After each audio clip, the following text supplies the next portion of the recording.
Children, Lord, please hear our cries, facing east and looking at the sky. With hearts of faith and souls so strong, we march in love where we belong. We're vessels of His grace, a beacon of hope. Guided by His word we learn and grow. Through trials and storms, we stand in His name. No fear in our hearts, we're bold, unashamed. In the true spirit of Christ, we're walking the path, with love in our hearts, and strength that will last. Serving the Most High, with all that we've got. In the true spirit of Christ, we're giving our lives. A man of wisdom, man of might, working hard to shine His holy light. No power on earth can break these chains, for we are redeemed in His precious name. We carry His words through joy and through pain, and sing His praise again and again. Through valleys and peaks, we follow His way. In His truth we stand, come what may. Oh, in the true spirit of Christ, we're walking the path, with love in our hearts, and strength that will last. Serving the Most High, with all that we've got. In the true spirit of Christ, we're giving our lives. We're called to be the hands and feet of a Savior whose love is so complete. To the broken, the lost, the wandering soul, we carry His message, making them whole. In the true spirit of Christ, we're walking the path, with love in our hearts, and strength that will last. Serving the Most High, with all that we've got. In the true spirit of Christ, we're giving our lives. In the true spirit of Christ, we're walking the path, with love in our hearts, and strength that will last. Serving the Most High, with all that we've got. In the true spirit of Christ, we're giving our lives. Men and women, united we stand, serving the Lord with hearts in His hand. In the true spirit of Christ, forever we sing. To the Most High God, our offering we bring.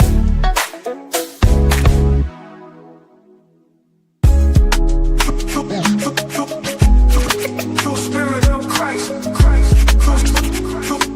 true spirit of Christ,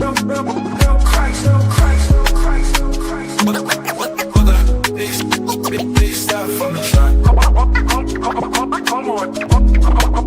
Come on, we are chosen, we are His children. We are the chosen children of Israel. We are His chosen, we are His children. We are the chosen children of Israel. We are His soldiers, we are His warriors. We are His prophets, priests, and His witnesses. We are His princes and His princesses. We are the royal house of His magnificence. We are the children of Israel, the chosen seed. You can check my lineage and my pedigree.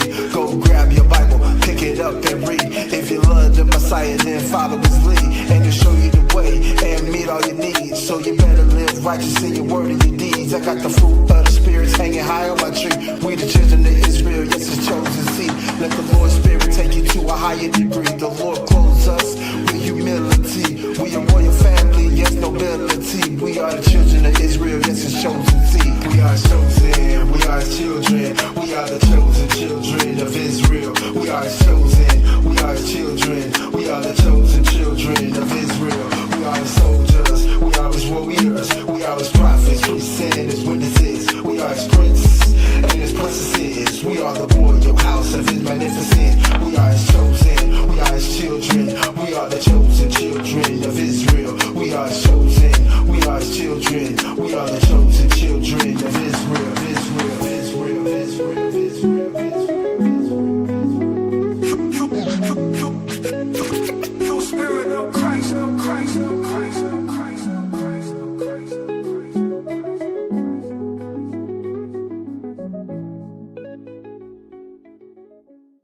Shalom, family. Happy Sabbath, happy Sabbath, happy Sabbath. I'm so happy to have you here. But before we begin, I want to ask you something. Have you ever wondered if some of the world's most powerful nations are secretly written about in the Bible? And what role do they play in your future? Drop your answer in the chat. And while you're doing that, let's get ready for the Song of the Spirit featuring Sister Abigail singing His Amazing Grace.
Most High God, all praises, all praises, all praises. So you saw me over here clapping, Sister Abigail. Thank you so much for the beautiful praise and worship as always. Thank you, my sister. Thank you for letting your light shine. Now, before we get into today's lesson, let's rise and face Jerusalem. Now is the time to pray. Trumpet.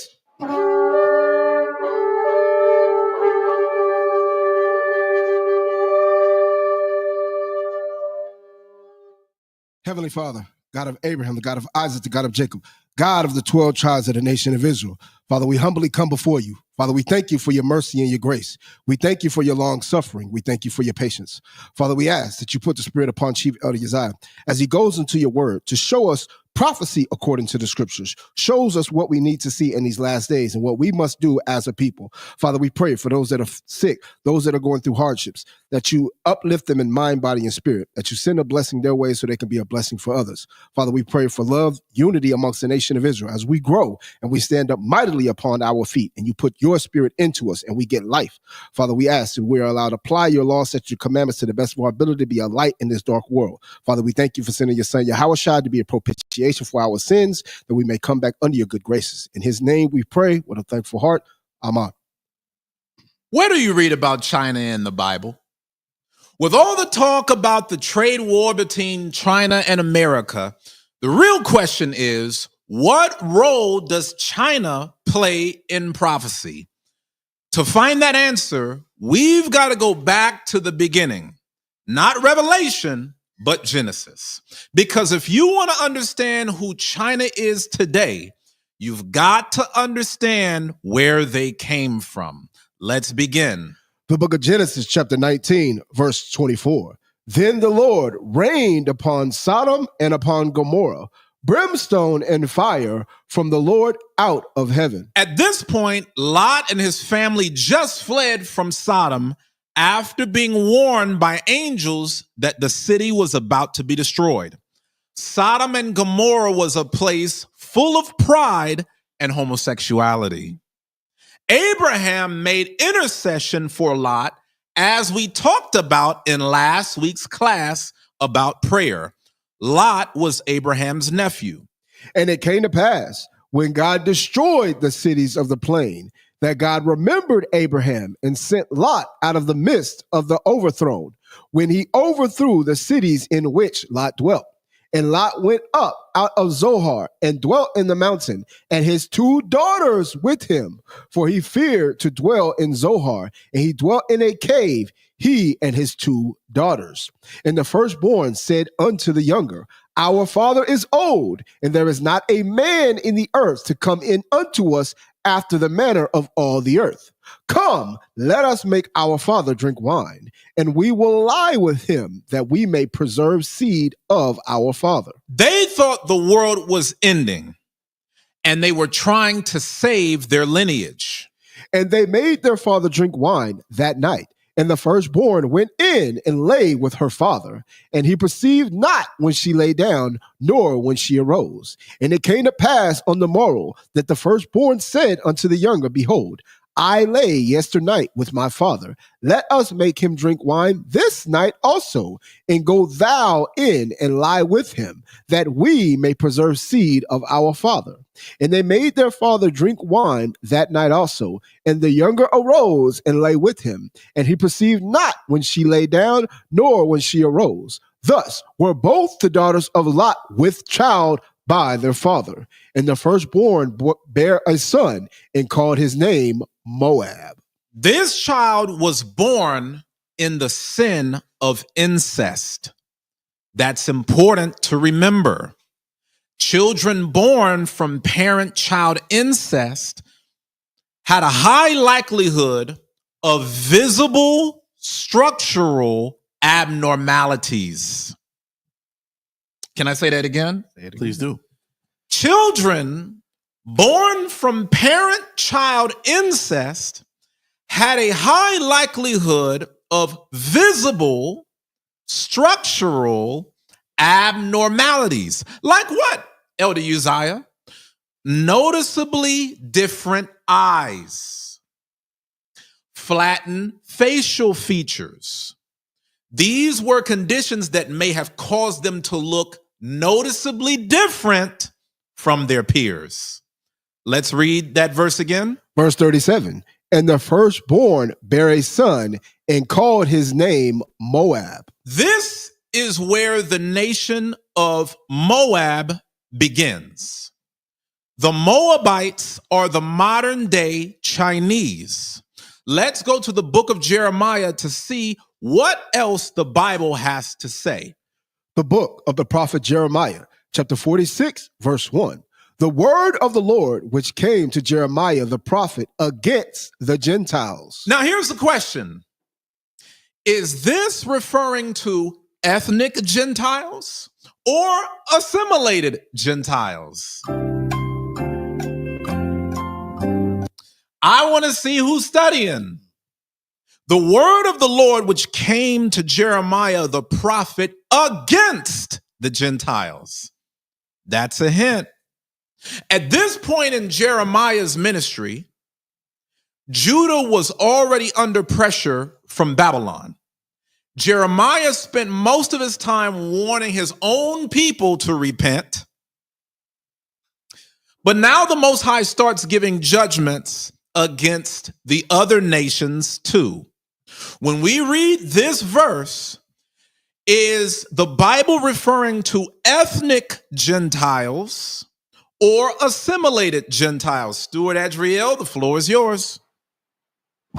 Shalom, Chief Elder. Shalom, leadership. Can I get the verse again? Can you read it again, please? Jeremiah chapter 46, verse 1. The word of the Lord, which came to Jeremiah the prophet against the Gentiles. What you got?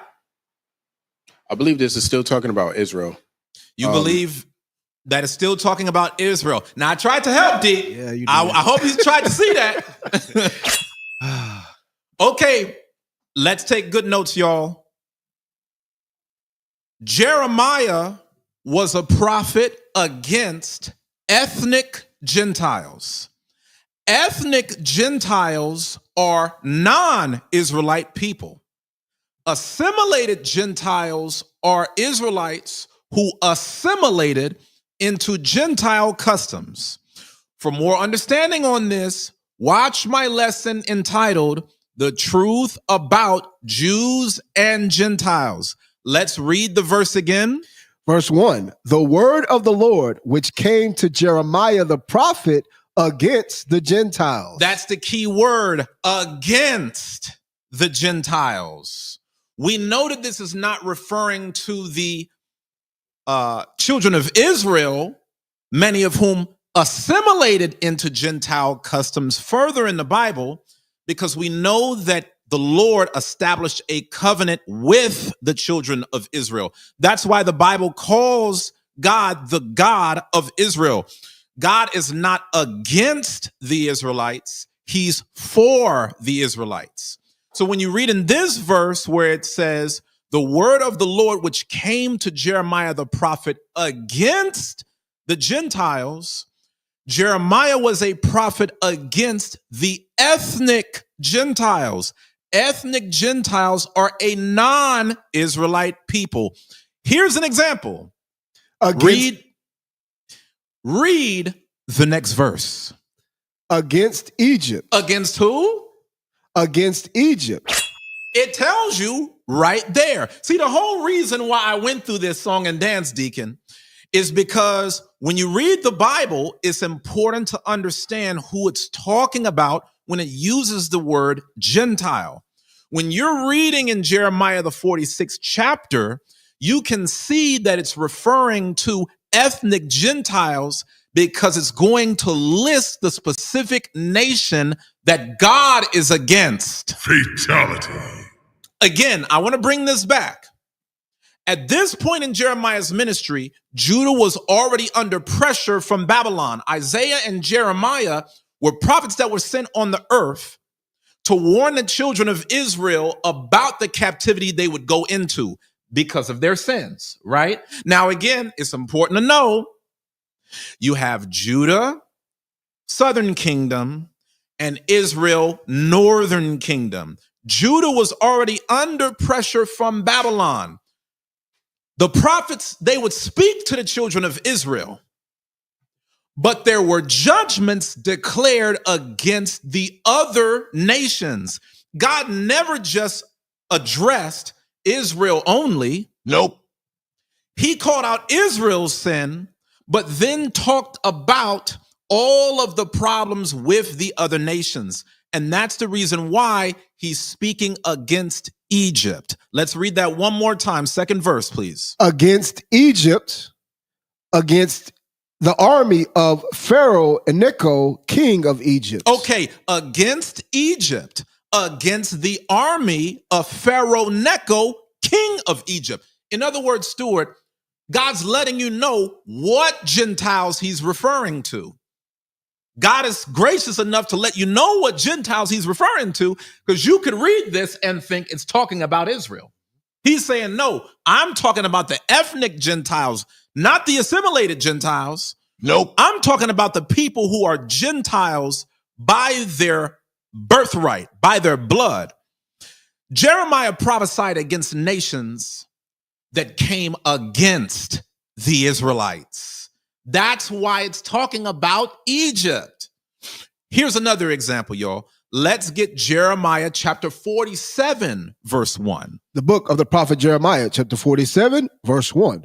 The word of the Lord that came to Jeremiah the prophet against the Philistines before that Pharaoh smote Gaza. The Philistines were against the Israelites. Who else was against the Israelites? Let's go to the next chapter. The book of the prophet Jeremiah, chapter 48, verse 1. Against Moab. Who?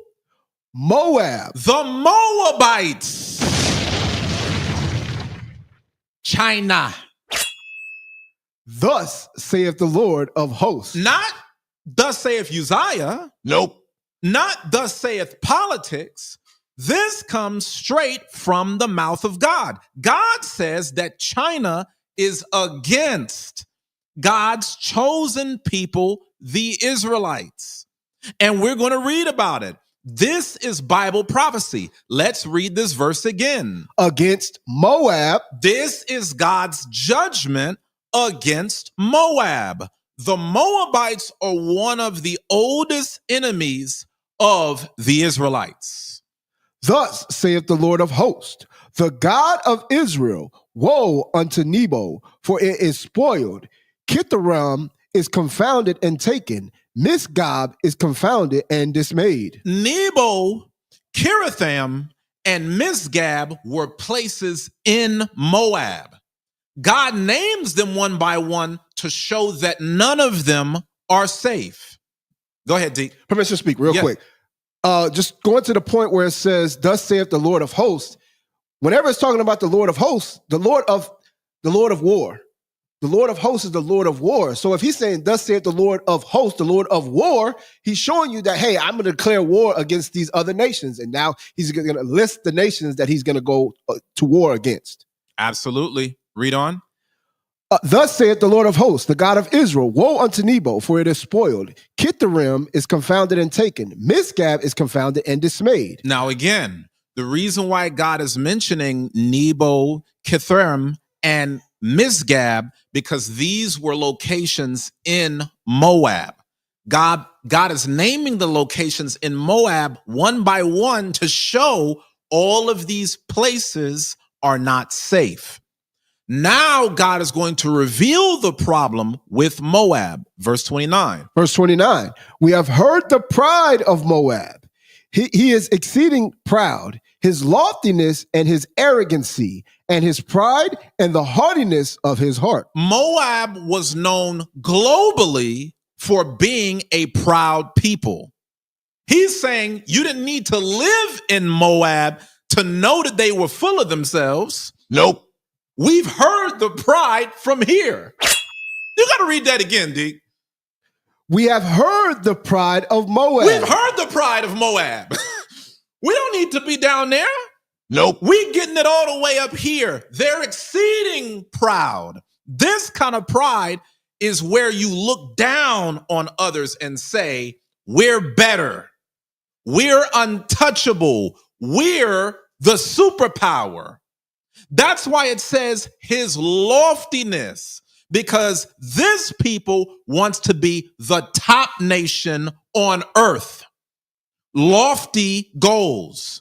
When the verse says the haughtiness of his heart, their heart was against God.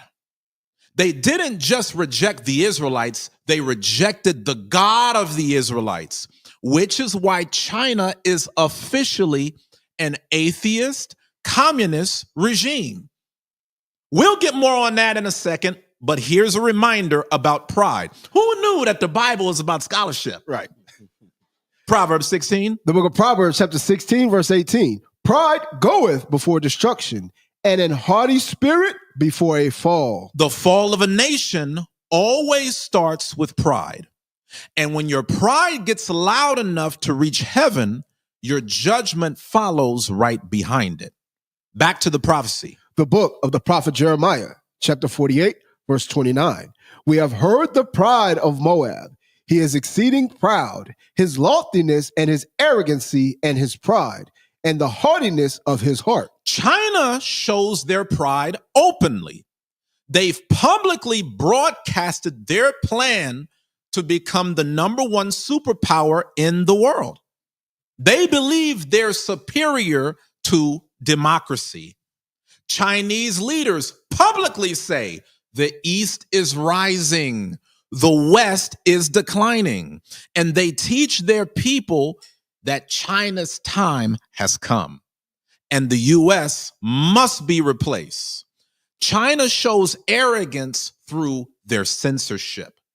China censors free speech.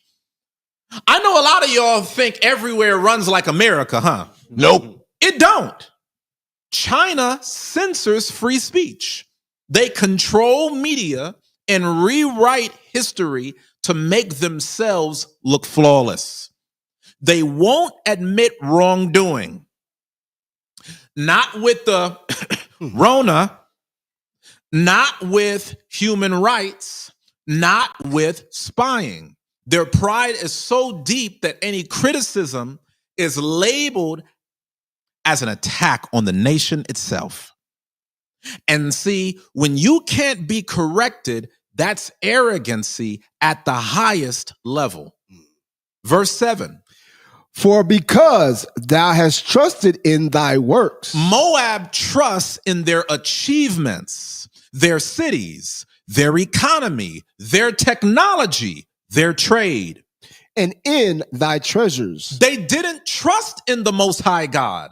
They trusted their wealth, their gold, their silver, their trade networks. It became their God.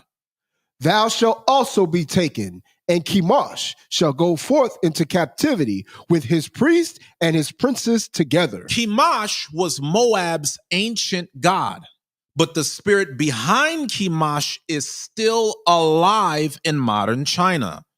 Whether it's the Communist Party, ancestral spirits, or national pride, it's the same rebellion. Trusting in something other than the Most High. See, in China, churches are persecuted, Bibles are rewritten, and God's people are monitored, jailed, or silenced. Try to talk like me in China if you want to. Watch what happened to you. Everywhere is not like America. Nope. So we got to see, where are these nations in prophecy? All the nations of the world is found in this. But let's talk about the trade war that's going on right now between China and America. As you can see, China's not backing down. Why? Because of their pride.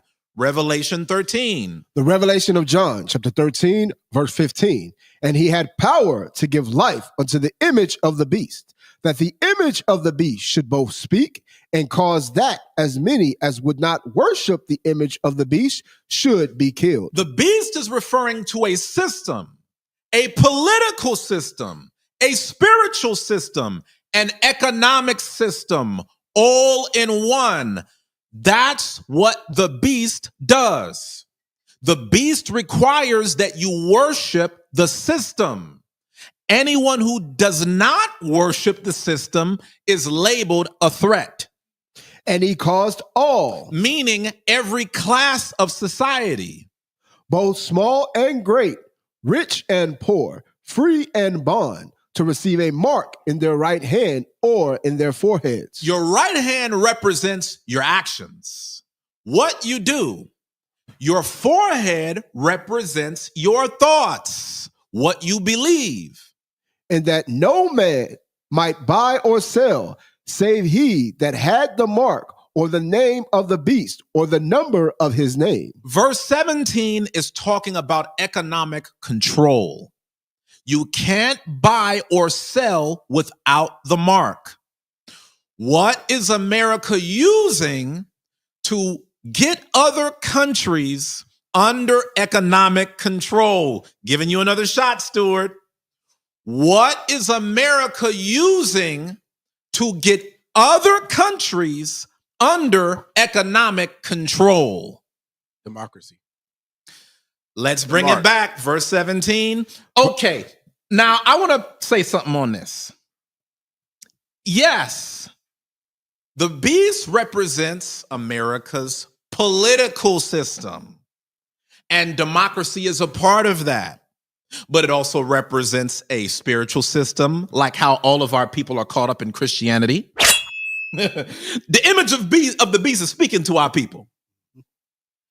And there's also an economic system.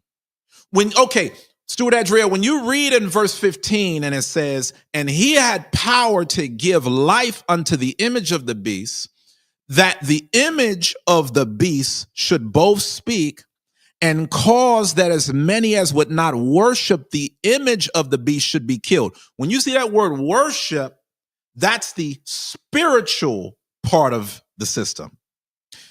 Then it says, and he causeth all, both small and great, rich and poor, free and bond, to receive a mark in their right hand or in their forehead.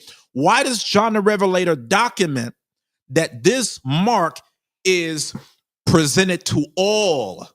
Because it's talking about every class of society. That's why right after you read, and he causeth all, it says small and great, rich and poor, free and bond, because these are different classes within society. And every part of society has to conform to this. Everybody got to get with the program, Elder Yakin. Whether you're small or great, whether you're rich or poor, whether you're free or bond, you have to get with this system. Verse 17 now, and that no man might buy or sell. Wait a minute. We're not just talking about worship now. Nope. We're talking about money. That no man might buy or sell. So this beast has the power to regulate commerce. This beast has the power to stop people from doing business with you.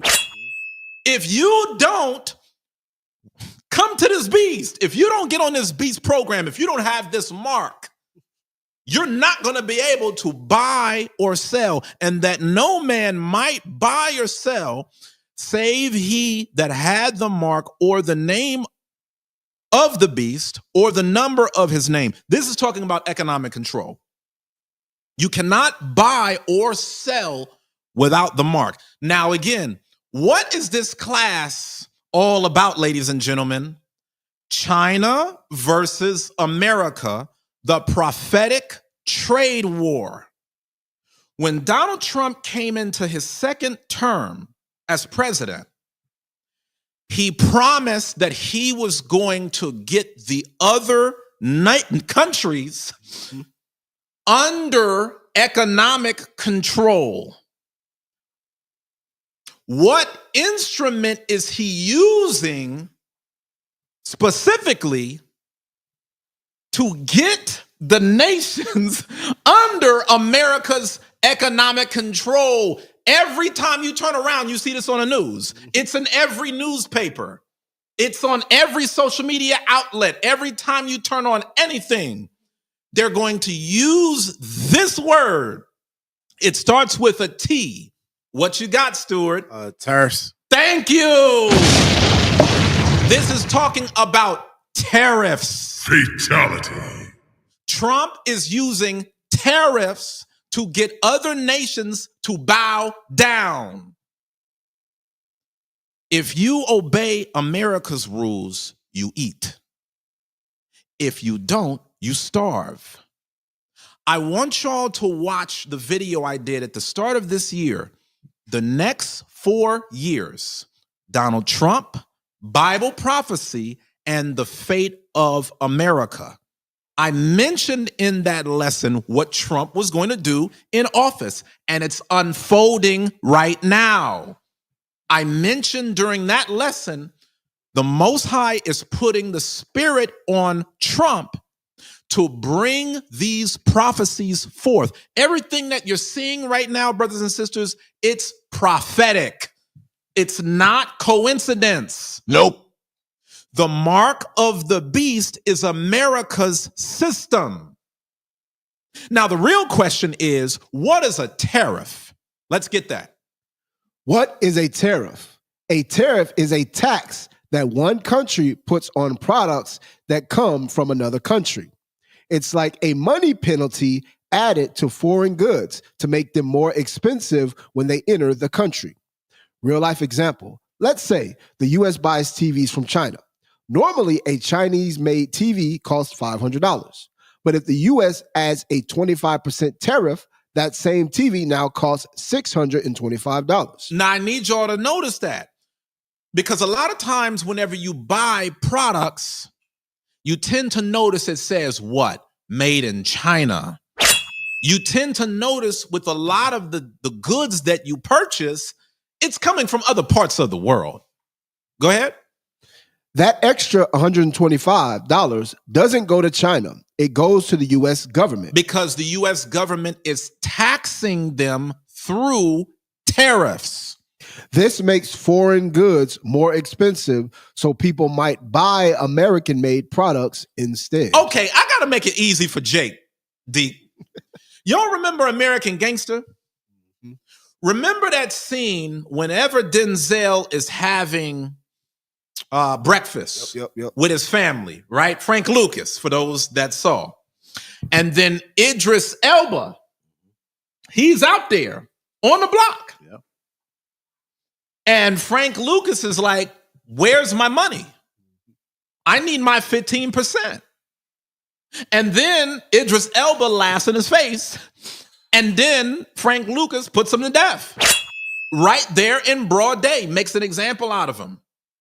Then takes the money from out of Idris Elba's suit and then puts it in the jar to say, that's the 15%. That's the ghetto version of a tariff. Fatality. When you come on somebody else's block and you want to put work on their block, you're going to get taxed under a tariff. So you got to make it Negro for the people. Yeah. You can't just do it the scholarly way only. You got to make it, you got to be all things to all people, as the scripture says. That's what a tariff is. America is taxing countries that are bringing their products here. When they bring their resources here, America says, oh, y'all want to get rich off of us? We need our cut. And that's what this trade war is all about. America is issuing tariffs and China is retaliating. Let's go back to where we were at, because if you've been watching the news, you've been seeing that over 50 countries reached out to the United States trying to make a deal. And then you've had other foreign countries that want to go head up with the United States. It says that this makes foreign goods more expensive, so people might buy American-made products instead. Next slide. What is a tariff? Why it matters. Tariffs can protect U.S. jobs, but they can also raise prices for everyone. Because the idea is that if you implement tariffs, you're incentivizing manufacturing and other employment to take place right here in the U.S. of A. One of the biggest things that has happened in our generation is something known as globalization. Previously in America, through the Industrial Revolution, a lot of factories were established here. And this was the time in which, our grandparents lived, where you could work at one job for 20, 30, 40, 50 years, and then you can just get a nice pension. But that day is done. Why? Because a lot of the factories that our ancestors used to work at in the United States of America are no longer here, and it's now been outsourced globally. That's why they call it globalization. And there are other countries like China, India, etc., that are willing to do these jobs at a far lower cost. And then that makes a lot of US-based businesses richer because they're able to make more money through profit margin without having to share it with US employees.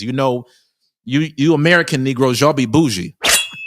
You won't work for low wages.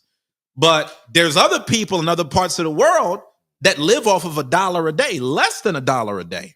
And so this is what this is all about, brothers and sisters.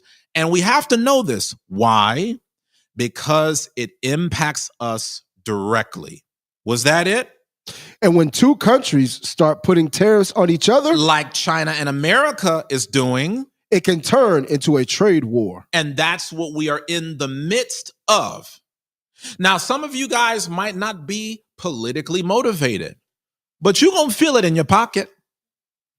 If you've had money in the stock market this past week, you're going to feel it in your pocket.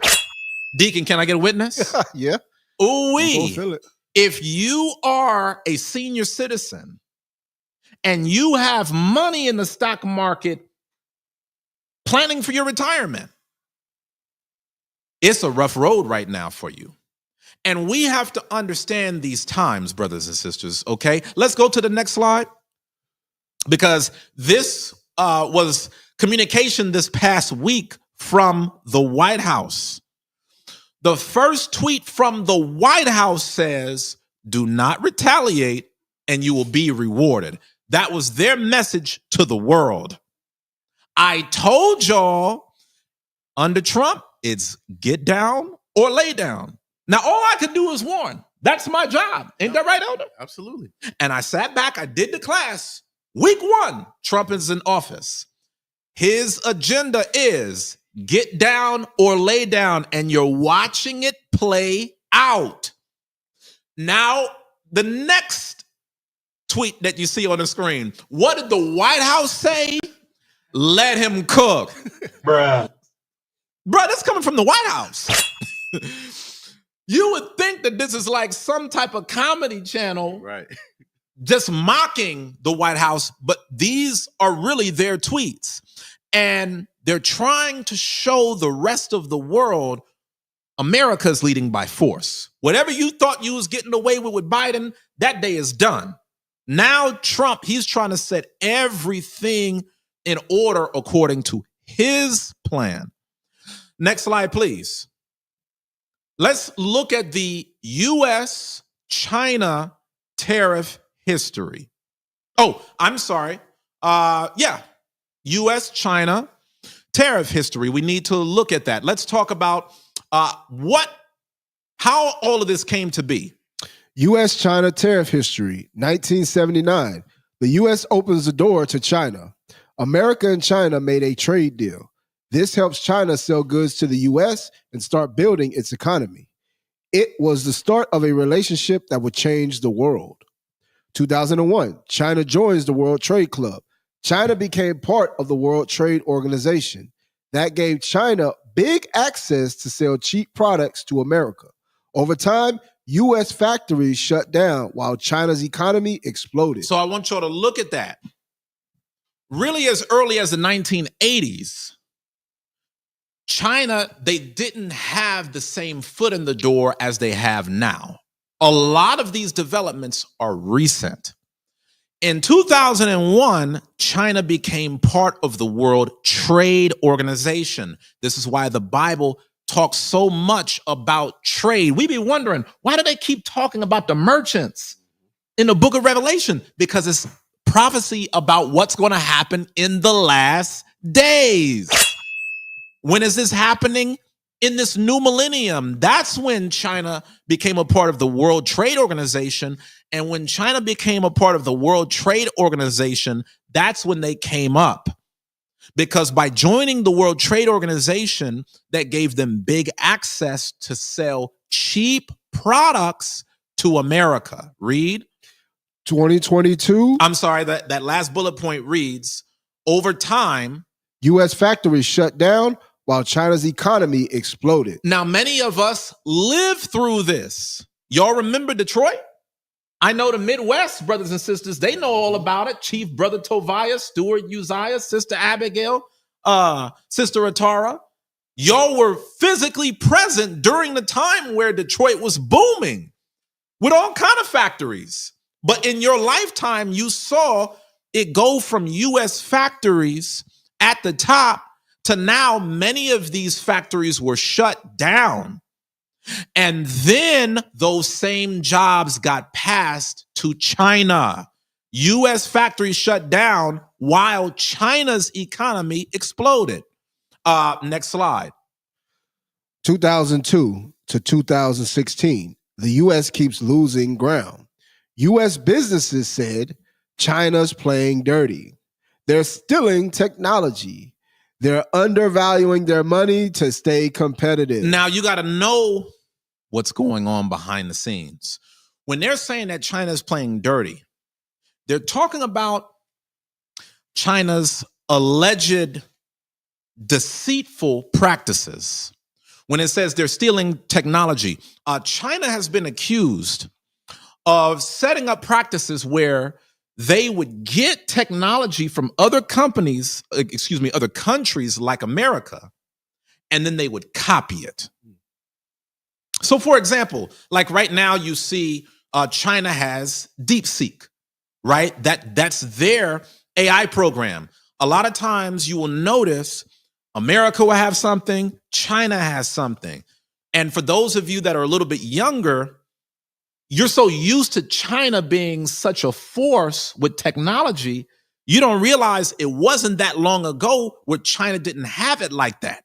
Remember, it was only until the year 2001 that they were able to join the World Trade Organization. They didn't have that capital to be able to set up strong technology, but they've quietly been building themselves through America's help. And so let's go back to the slide. U.S. businesses said China's playing dirty. They're stealing technology. U.S. businesses said, hey, China is taking our technology. We've pioneered this in America, but now they're taking it and they running with it. And then it says they're undervaluing their money to stay competitive. Again, this is another part of it. What China has been allegedly doing is they've been saying, hey guys, we're the poor ones. Our money isn't worth much. You can get everything that we have for pennies on the dollar. And the U.S. is saying that China is falsifying the power of their currency. They're weakening it purposely on the books. So that way, the U.S. companies are inspired to buy more from China. I need you to feel what I'm saying. If China says, okay, hey, you know what? We'll sell you these electronics. Everybody else is selling it for $15. But you could get it from China for $5. You say, okay, well, I'm doing my business with China. Yeah. So then everybody else gets cut out. You send all of your dollars to China, and China, they get the big picture. Because for them, it's not just about any one transaction. It's about them adding up all of the money. And that's how China has gained so much wealth under the nose of Americans. And you've had different people speak on this, but not bring it full force. Was that the end of that slide? They're undervaluing their money to stay competitive. America talked tough, but didn't do much. Now, when we say that America talked tough, but didn't do much, what we mean is America held meetings on this topic about China getting over. And they gave great speeches, but they were afraid to push too hard on China because the U.S. depends on China for cheap goods. Soon as you start getting these businesses back in America, yeah, it could bring about jobs, but it's going to cost you. And that's what's happening in the market today. When you have China slapping down their tariffs, and then you got a trade war going on, that's going to impact you financially. Things are going to cost more money.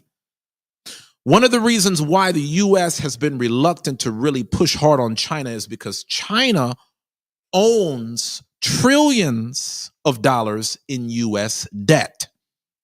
It's known as U.S. Treasury bonds. So America's like, okay, we kind of got to play nice with them. We see what they're doing, but America's in debt. America just be spending crazy money, and now they feel like China kind of got them by the loins.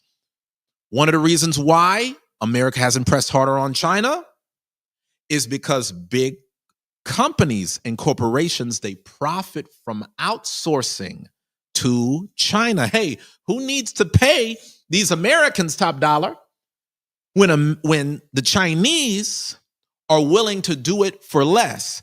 And they're pushing themselves to be smarter. Don't think we're not going to talk about that today. Hot topic.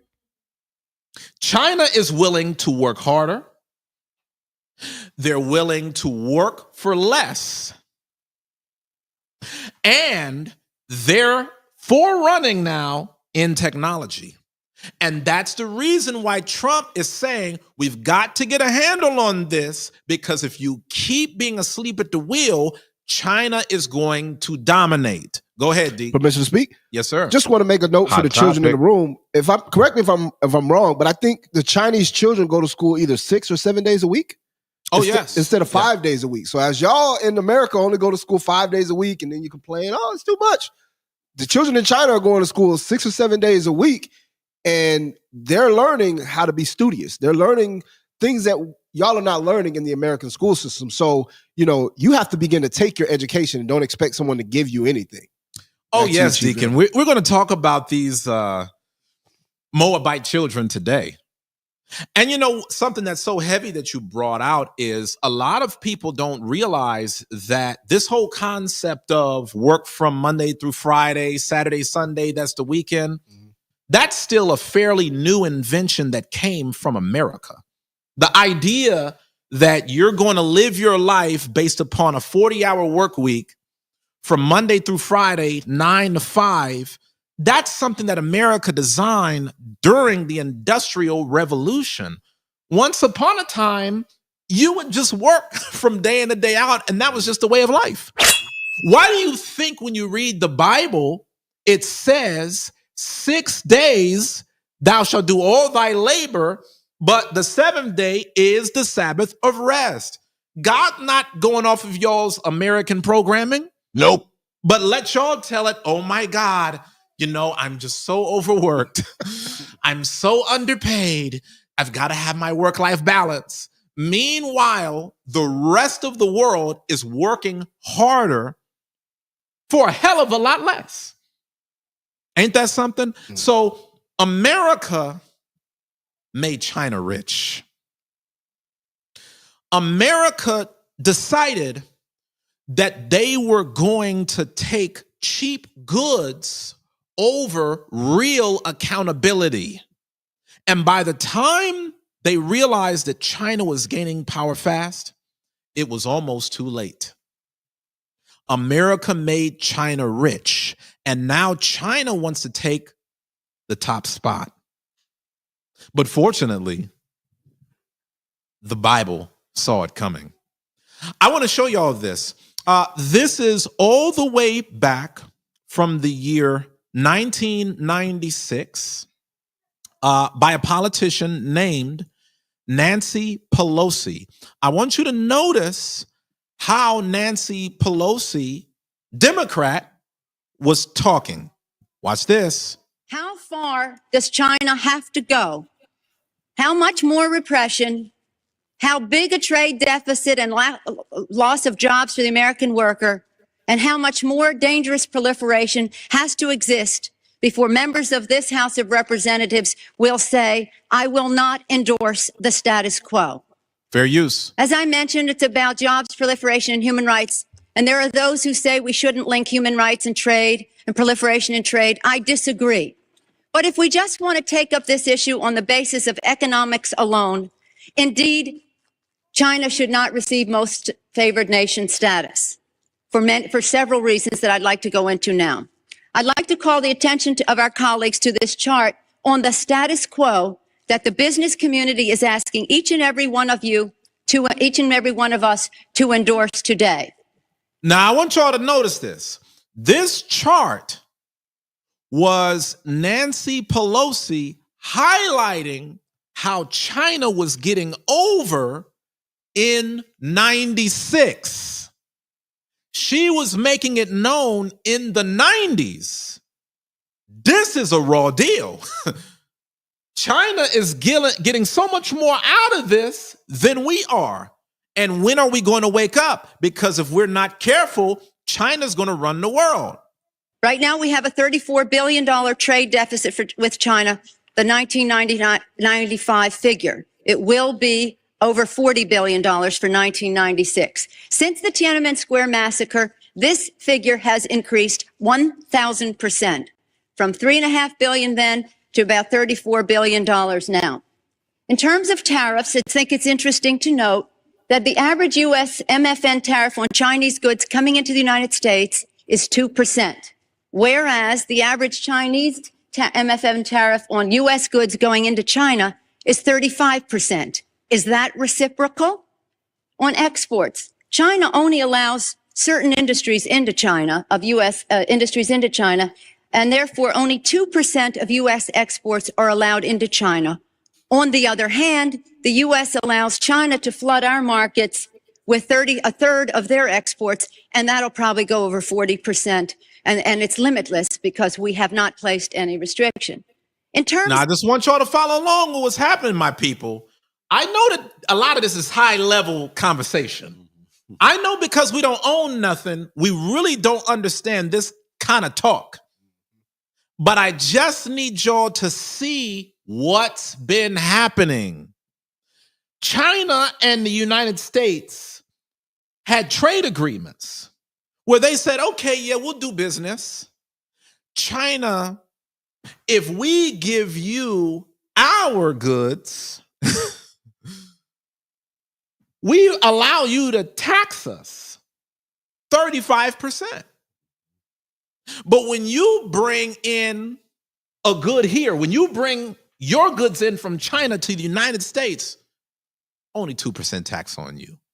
It's all good. So quite naturally, if you're China, you're like, bet, I'm in.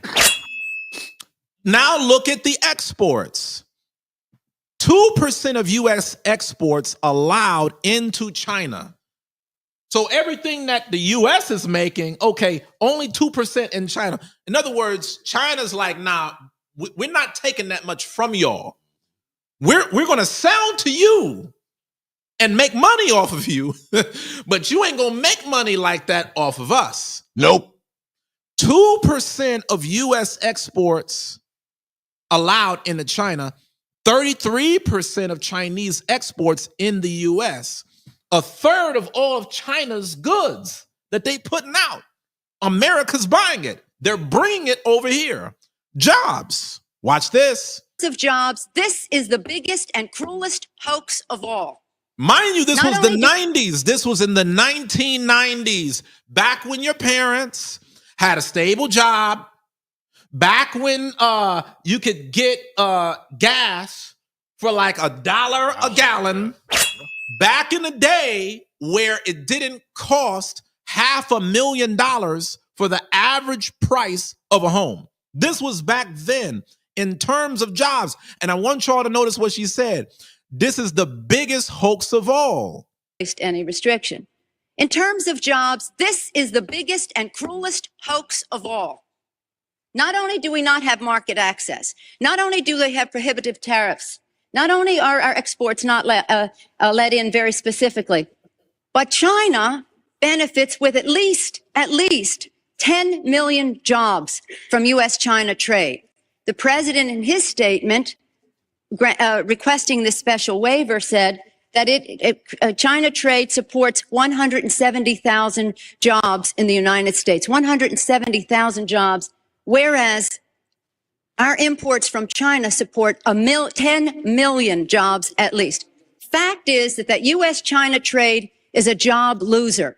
And one of the reasons that it is because well, first let me just make another point, and that is that our colleagues on the other side of this issue will say the trade with China, exports to China have increased 3 times in the last 10 years.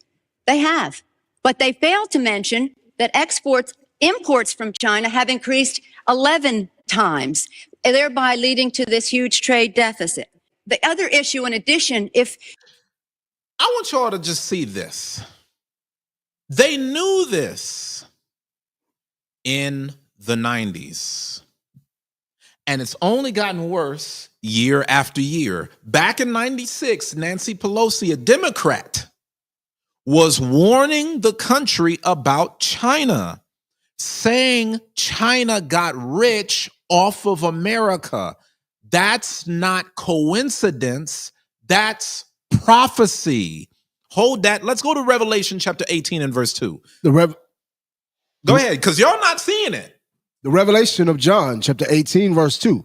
And he cried mightily with a strong voice, saying, Babylon the Great is fallen, and is become the habitation of devils, and the hold of every foul spirit, and a cage of every unclean and hateful bird. Babylon, which is the United States of America, is the superpower of the world, the greatest country on the planet. For all nations have drunk of the wine of the wrath of her fornication. America rules the world through wealth and influence.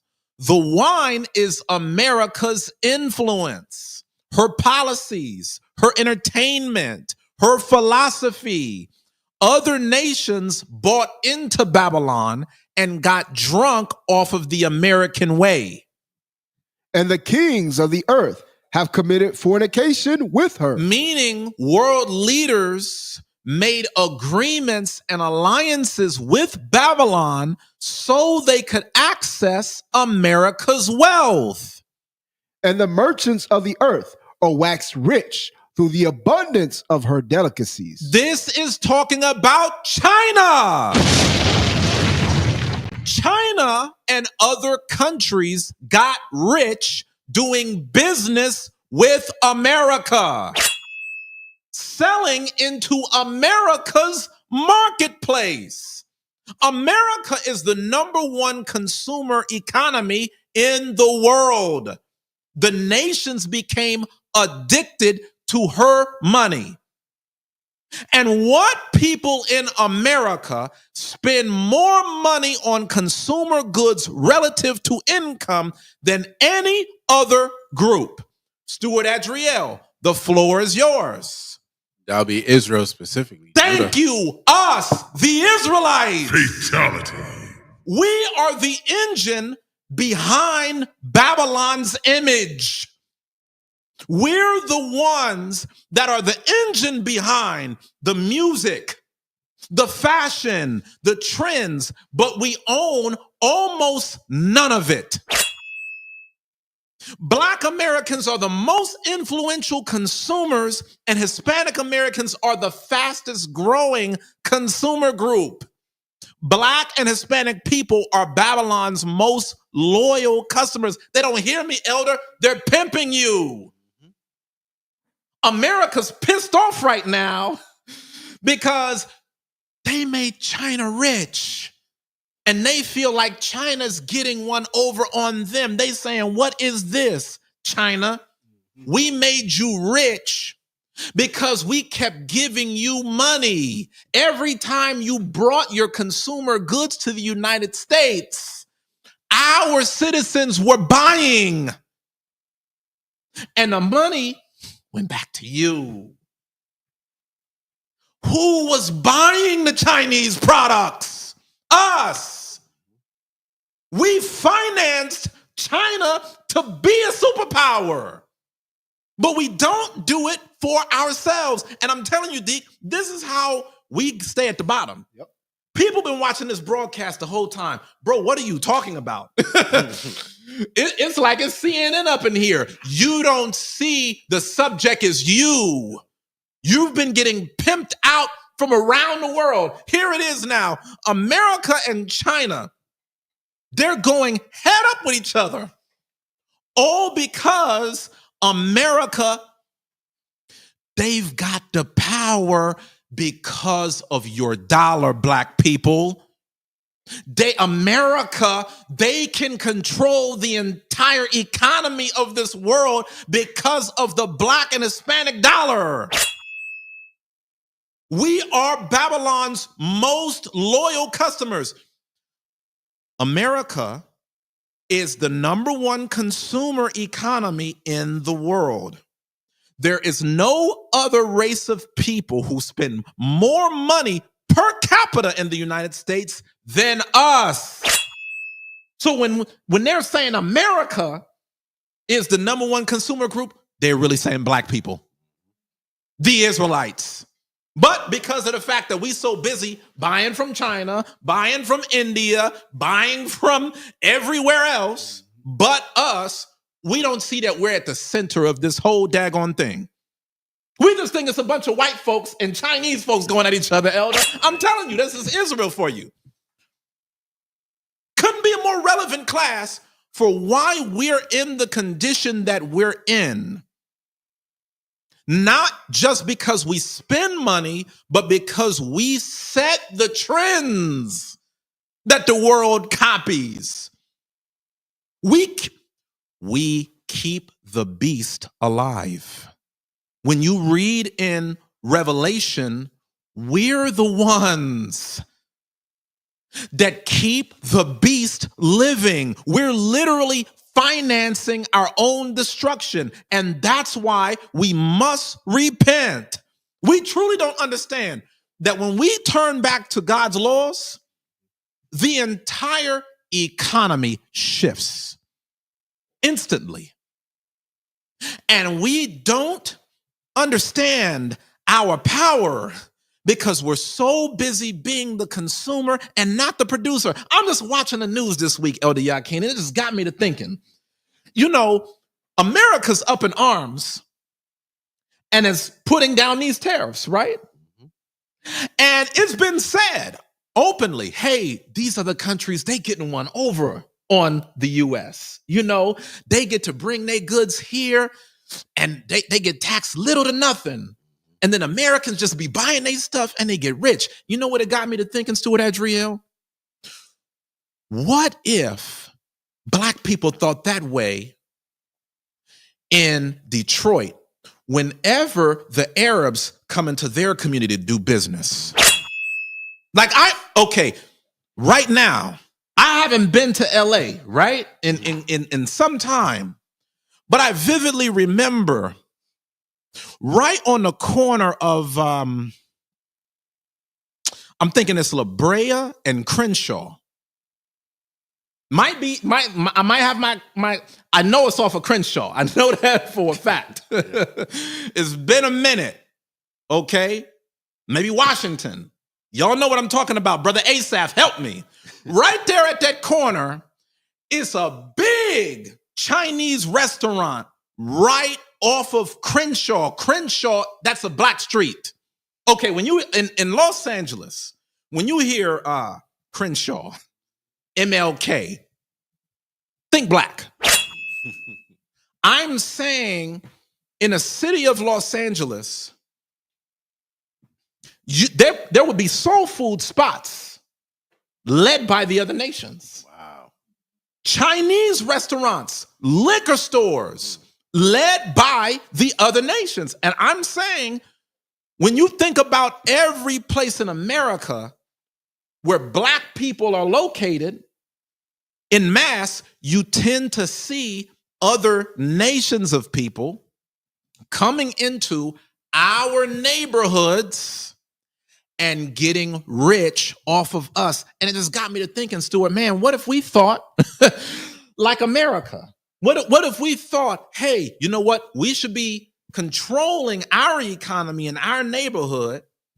But if by chance you want to bring your goods in here, no, it's limited and you're getting taxed. But because we don't own nothing, Senior Sister Ariel, the nations get to come into our communities and get filthy rich. And they take the money from that community, our communities, and then they take it back to their people. They take it back to their neighborhoods in America. They take it back to their countries. They take it back to their ethnic place of origin. And we just be out here stuck on stupid, man.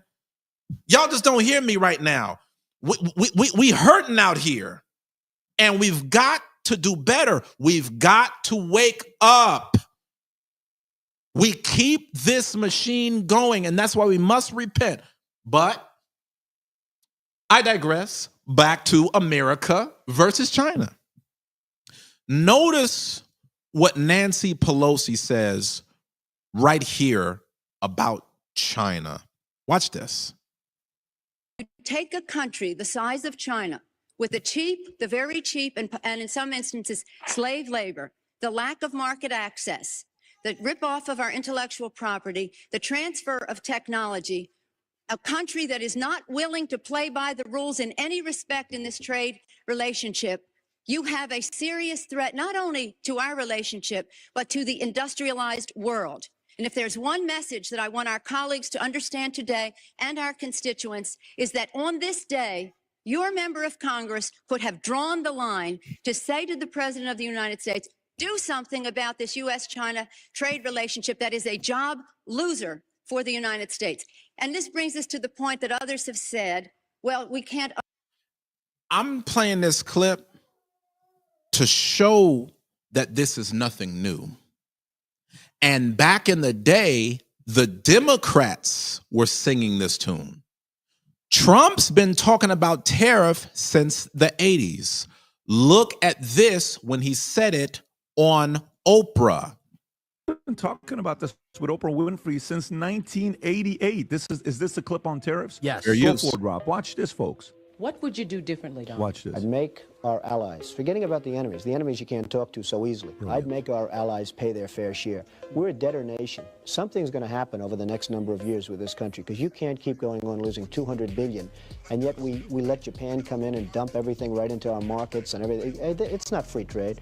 If you ever go to Japan right now and try to sell something, forget about it, Oprah. Just forget about it. It's almost impossible. They don't have laws against it. They just make it impossible. They come over here. Now, I just want you to think about what Trump said right there. He said, if you go into Japan and you try to sell your product, they'll make it impossible for you to do business there. Just think if we thought like Japan. Isn't Japan one of the leading nations? I mean, think about Toyota, Elder Yakin. Mm-hmm. They have some of the best technology in the world.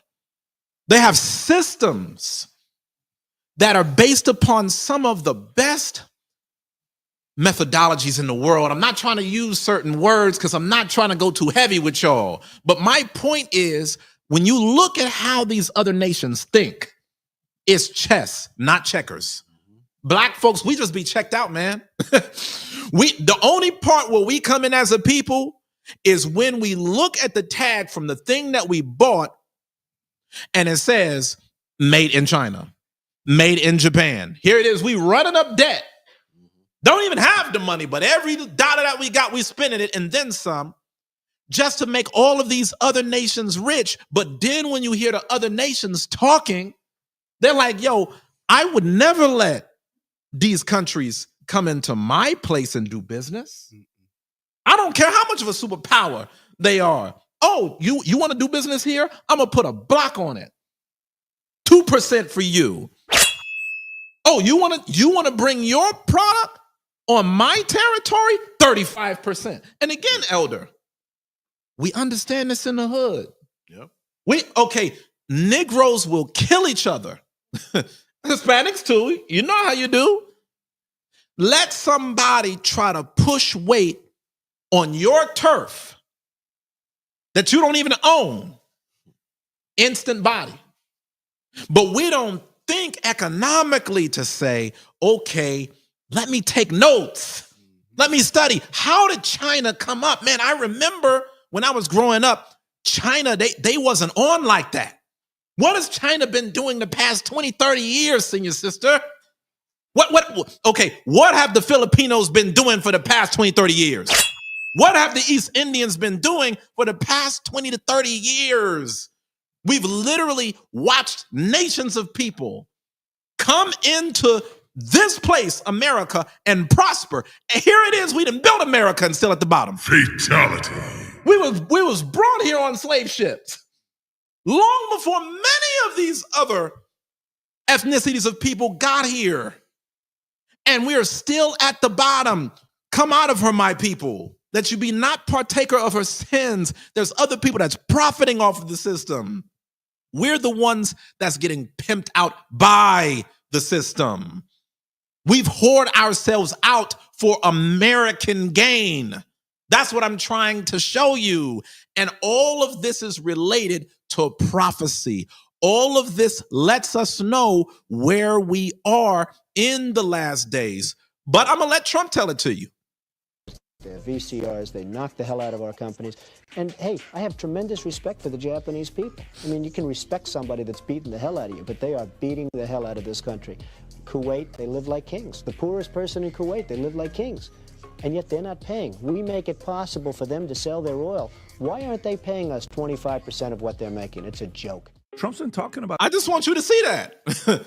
He was saying that back in the 1980s, Deacon, all this money that they're getting off of selling their products, we're the number one consumers. And y'all can't hit us off with a cut. He's saying, man, if we're not taxing 25%, man, it's a joke. But we just let people come into our community. Oh, for free. Yes. Come on. Yes. Sell us chicken wings. Sell us fried rice. Yes. Sell us the old English. We just don't see this thing, man. And I don't know what it's going to take for us to wake up to this. But the nations, they doing this thing on a totally different level. He told us what he was planning to do back then. But we got to understand how this affects us right now. We got to see what's happening. Next slide. What happens when China raises tariffs on U.S. goods? China just raised tariffs on American products up to 125%. Here's what that means for everyday people in the U.S. So I want y'all to know, as a part of this trade war, China just raised tariff on American products up to 125%. And that's in addition to the tariffs they already had. Here's what that means for everyday people in the U.S. Prices may go up. American companies that sell to China could lose money.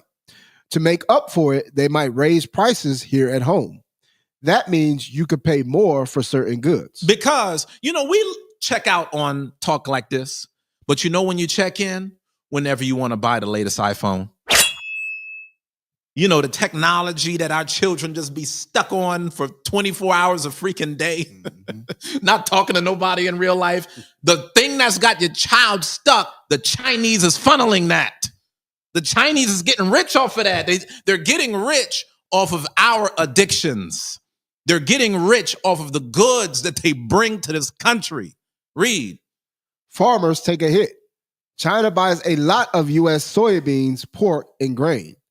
Now that it costs more to import them, China will buy less. That means less money for American farmers. So it's going to be economic turbulence in America, at least in the short term. Come on. Factory jobs could suffer. U.S. factories that sell products to China could slow down or cut jobs. Less demand equals less work. Now, again, our people think, oh, this is politics. This has nothing to do with me. Nope. This has nothing to do with the Bible. It has everything to do with you and the Bible.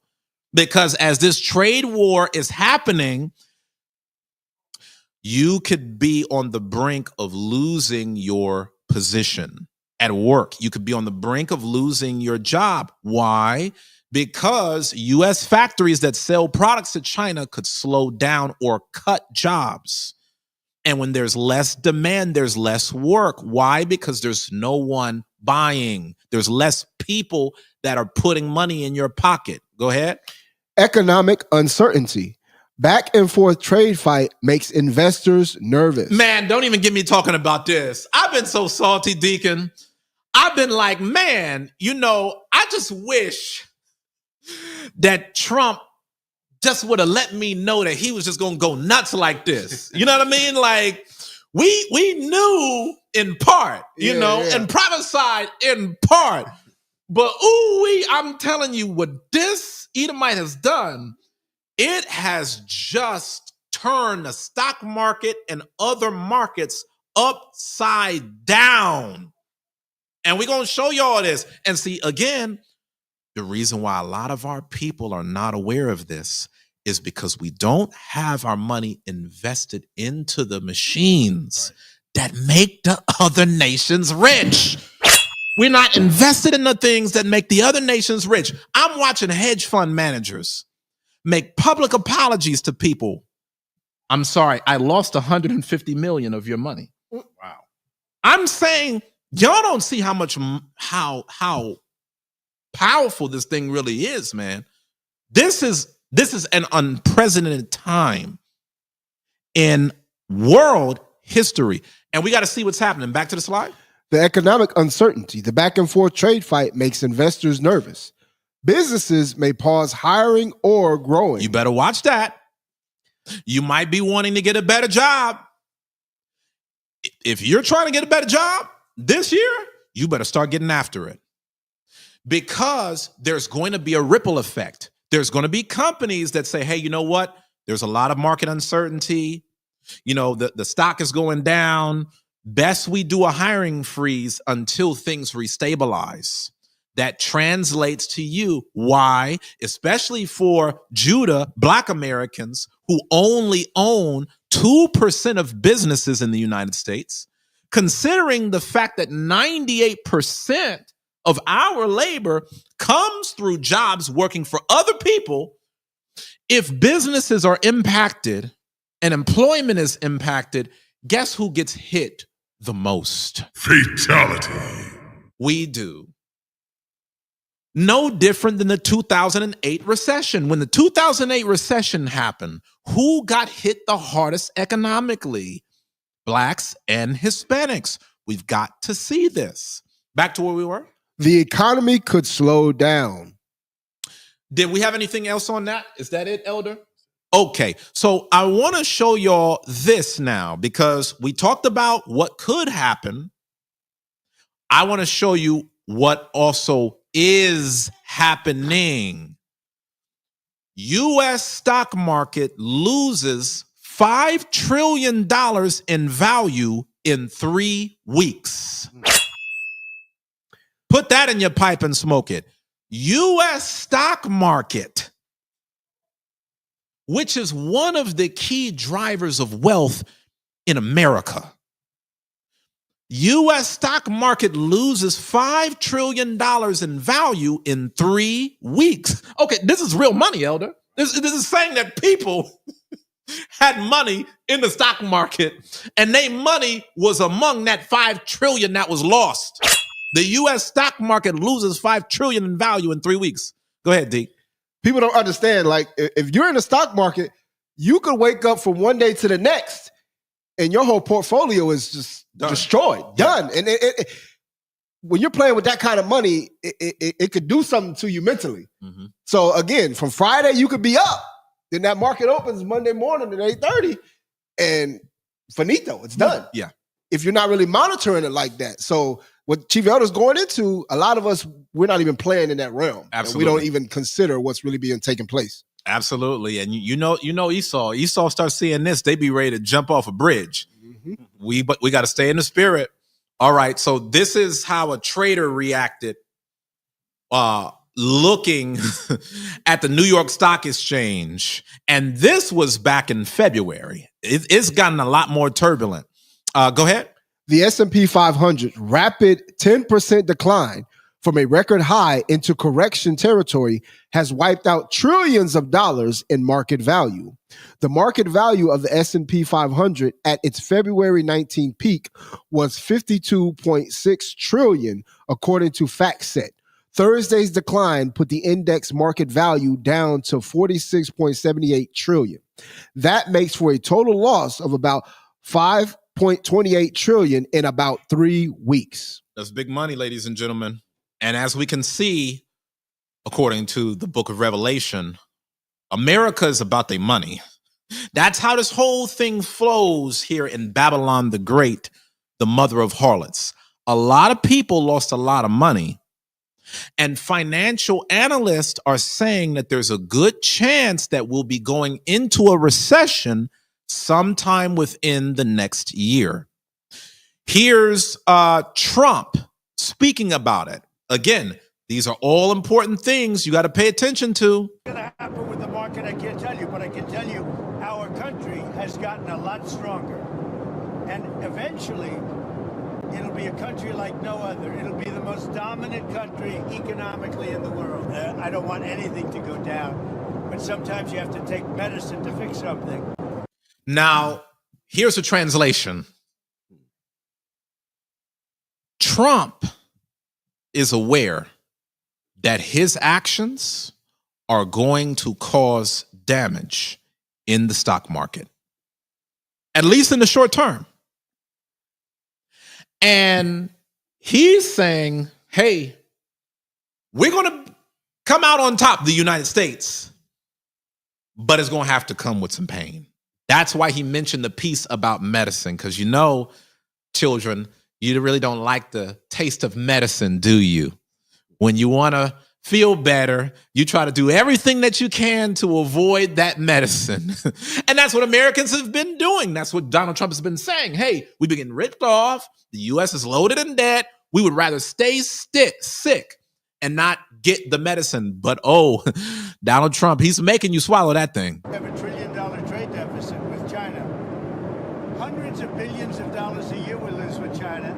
And unless we solve that problem, I'm not going to make a deal. I spoke to a lot of leaders, European, Asian, from all over the world. They're dying to make a deal.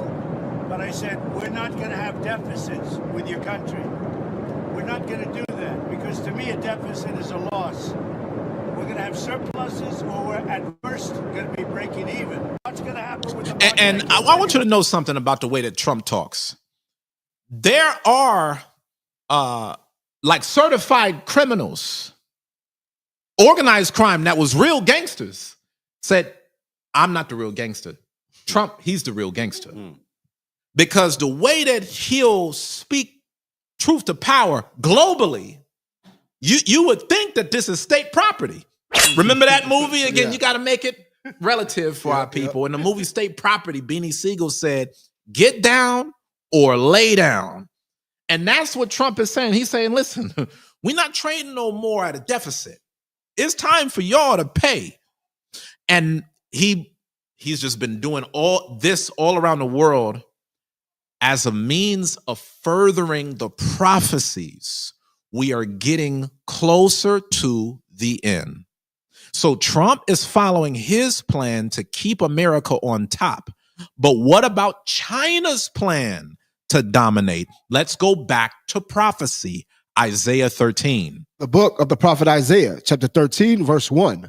The burden of Babylon, which Isaiah, the son of Amos, did see. The Most High gave Isaiah a vision about Babylon's destruction. During the time of Isaiah, Babylon was not a superpower. So this prophecy is for the future. First, on ancient Babylon's fall, and then with a deeper meaning for spiritual Babylon, mystery Babylon, as Revelation would call it, America in the last days.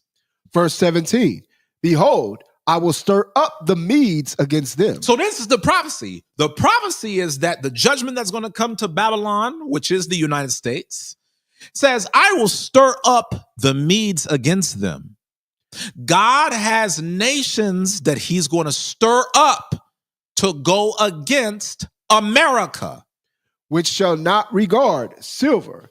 And as for gold, they shall not delight in it. Why do they keep talking about silver and gold? Because America is all about money. It's all about the dollar.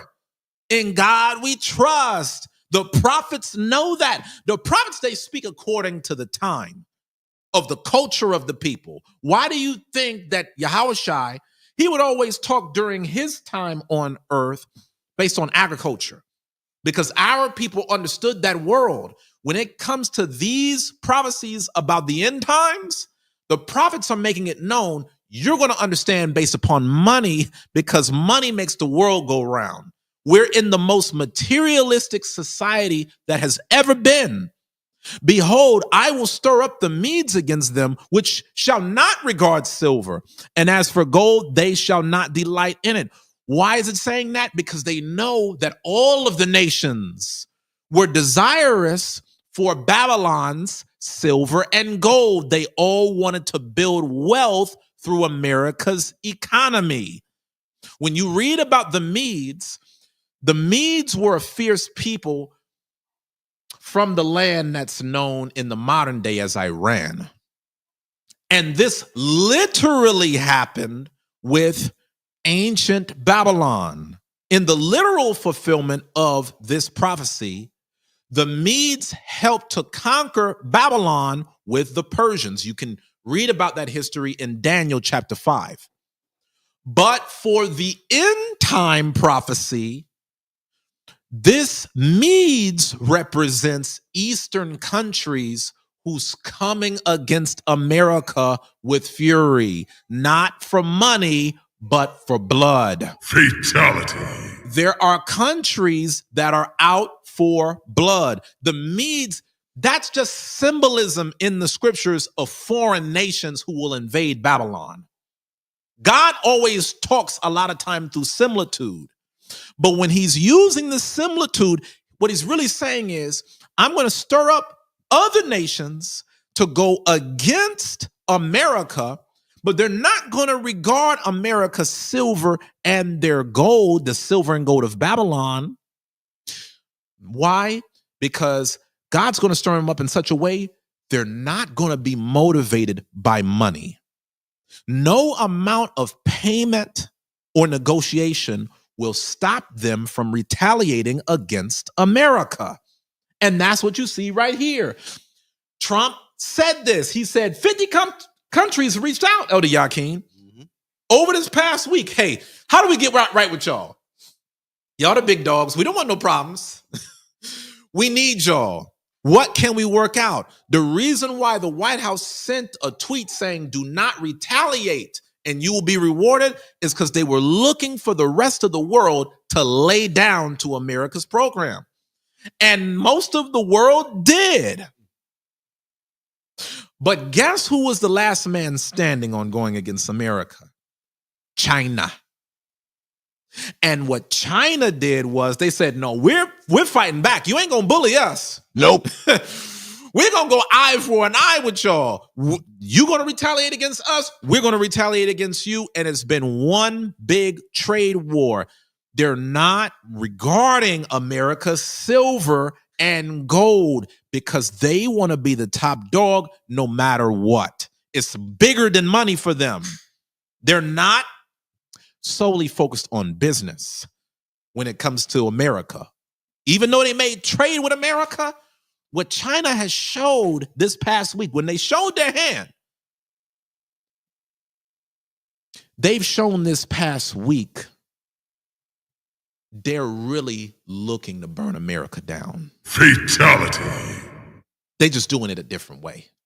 See, y'all are so used to burning it down through a physical action.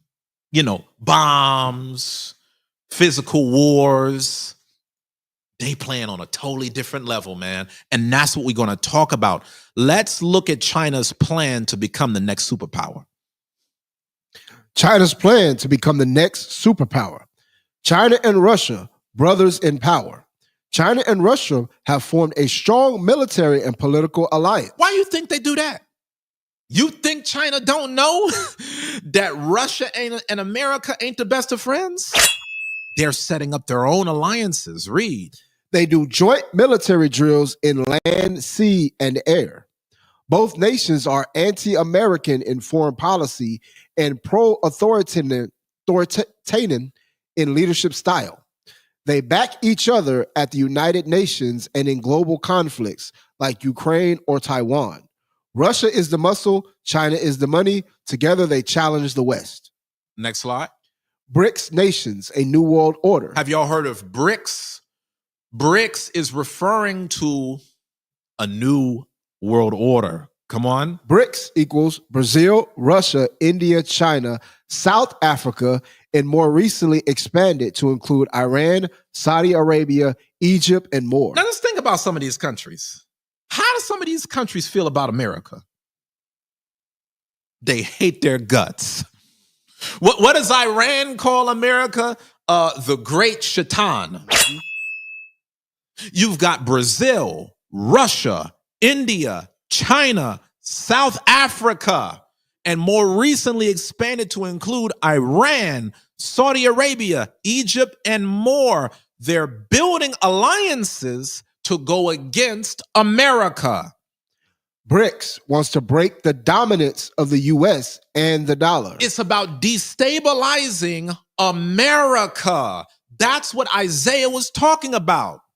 These countries are building their own banking system to replace the IMF, which is the International Monetary Fund, trading in their own currencies instead of the U.S. dollar. Because remember, what was the number one currency of the world? The U.S. dollar. Buying gold and storing reserves, a sign of preparation for economic war.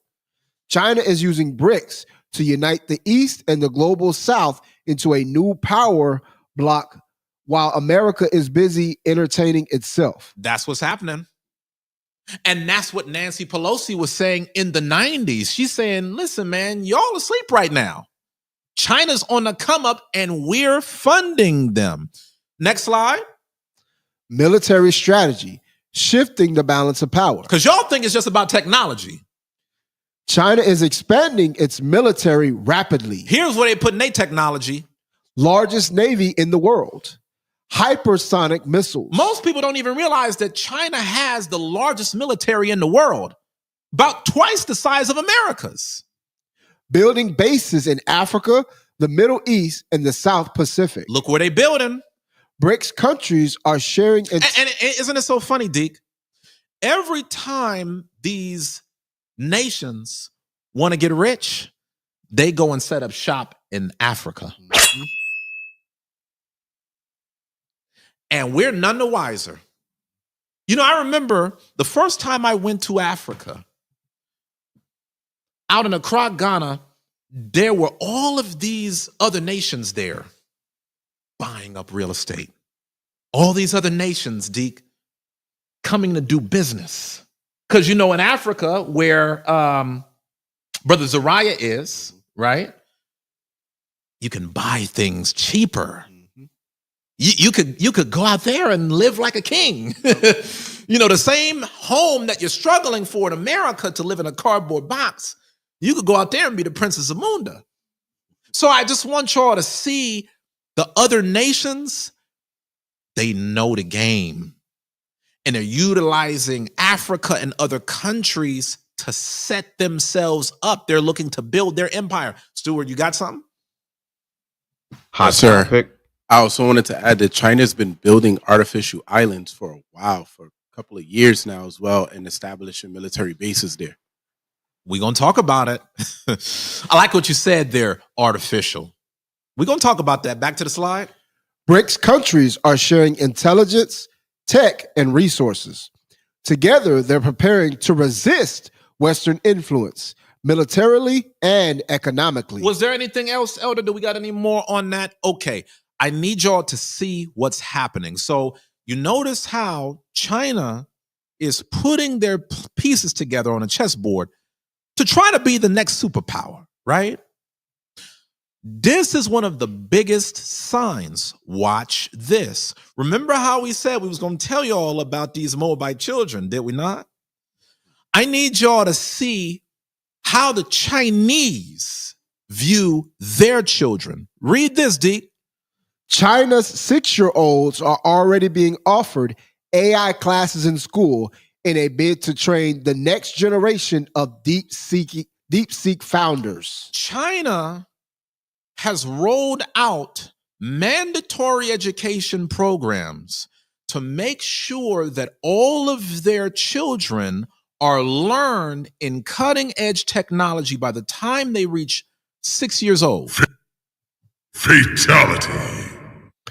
What are our children doing by age 6? Deke's just like, oh, don't get me to talking. Can we go into it, Deke? Oh man, they didn't take down the okay. Can you read what you got, Deke? I'm gonna bring it back on my end, but just read what you got. They over here tripping on my end. Following DeepSeek explosive success, AI classes are coming to primary and secondary schools in China's capital, Beijing. And it's not the only country that's training kids to be the next Lang Wingfang. China has a new secret weapon in the global AI wars: elementary school kids. Beijing is training its next cohort of tech CEOs before they even left the playground. Starting this fall semester, primary and secondary schools in Beijing will offer at least 8 hours of AI classes every academic year, with students as young as 6 years old being taught how to use chatbots and other tools, general background on the technology, and AI ethics. Now, here we think, oh my God, these American children, God bless their heart, they just work so hard. Here it is. China, they're building their empire because they know that it starts with their children. You know, the scriptures tell us the same thing. It says, train up a child in the way that they should go, and when they're old, they will not depart. And everybody else got the memo on that except the very people that God wrote that for. Ain't that something? It says, AI classes are coming to primary and secondary schools in China's capital, Beijing. And it's not the only country that's training kids. China has a new secret weapon in the global AI wars: elementary school kids. They're training up 6-year-olds to be world leaders. Beijing is training its next cohort of tech CEOs before they've even left the playground. Now, again, I just can't help but think about our people. A lot of time when it comes to our people, we allow our children to just stay stupid until they become adults. You won't learn nothing about money until you're an adult. You won't learn nothing about time management until you're an adult, how to have a schedule, how to budget your money, like so many life skills. So many of us never learned until it was time for us to be adults. And then we get out there and we got to compete against all these other nations that have been doing this since 5, 10, 15 years old. How do we expect to stop being a permanent underclass if we're not putting better plans in place? What is the plan for our people? Let's start there. China, they got a plan. They're rolling out their plan. While China has rolled out a plan and invested for children in primary and secondary schools by 6 years old to be forerunners in technology. What is on the national plan for Blacks and Hispanics to remain competitive? To sit back and watch. Fatality. To sit back and watch. Oh man, I can't get no jobs, only China. And then we wonder why we stay at the bottom of society. We've yet to get the memo. Every time there's an economic shift in society, you've got winners and you've got losers. The winners, they're trying to get in front of the next trend and capitalize from it. The losers are the ones who have to work for the winners. They're the ones that whole time something was going on, they was just in la-la land.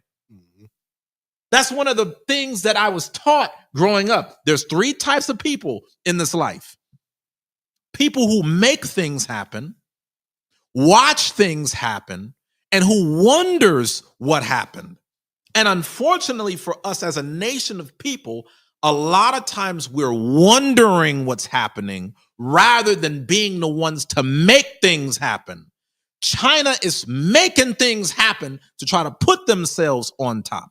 Go ahead, Deke. Permission to speak? Yeah. And a thing that we have to understand about China's ploy to teach their children at 6 years old, it's not that the children are going to have a choice. What they do is they're teaching them this, and those that are proficient in it, China's going to take them from their parents and they're going to go into that field, and that's what they have to do. They've done this in athletics when it comes to the Olympics. When the Chinese children show proficiency in any sport, they take them and put them in a boot camp, and they'll join the Olympic team. Hence, when you read in the book of Daniel, this is what happened to the wise children of Judah. Correct. That was what happened with Daniel. They were wise at a young age, and the Babylonians took them and said, okay, you're going to go and do this in this field. They didn't have a choice. But again, we'll sit and let our children play on the tablet all day. We won't see their ability in a certain field and then take them and say, no, you're going to do this.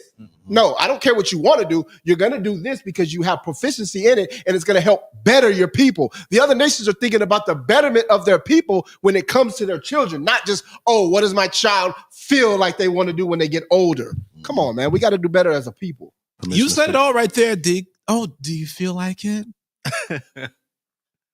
Is this something that you want to do? Nope. Oh, okay. Well, you just stay there and stay dumb then. Just watch TV.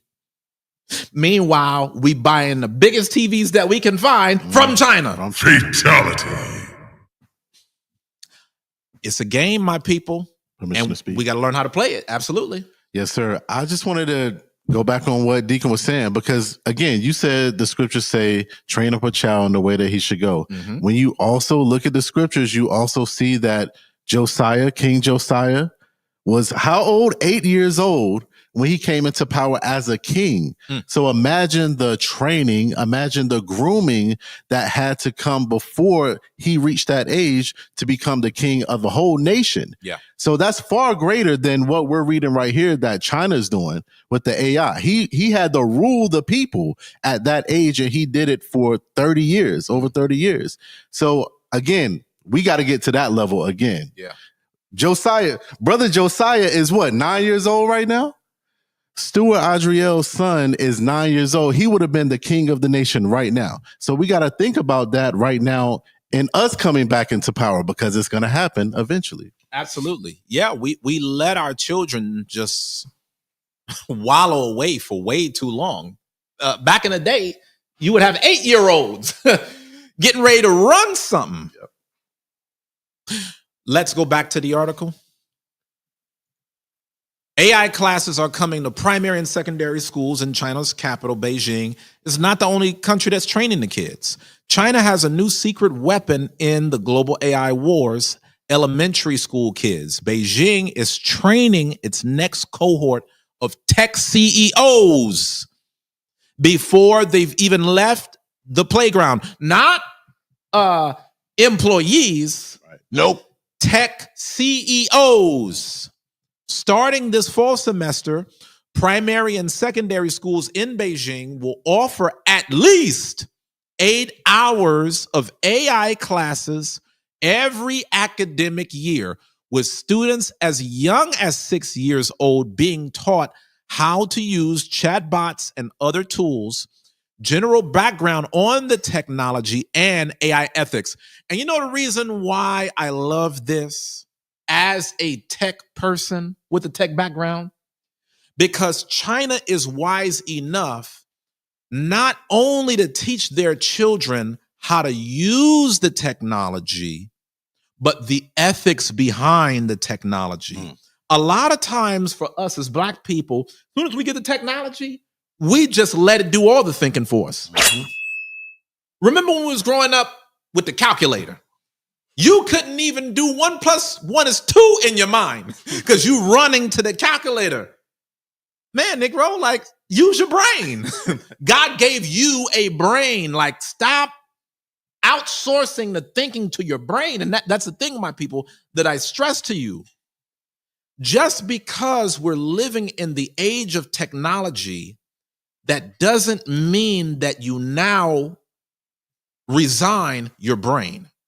You still have to be very critical thinking, because a lot of times the technology is being programmed by people who have ulterior motives, is being programmed by people who have agendas. Like when you think about these different algorithms, the algorithms is not even going to show you certain things that they don't want you to see.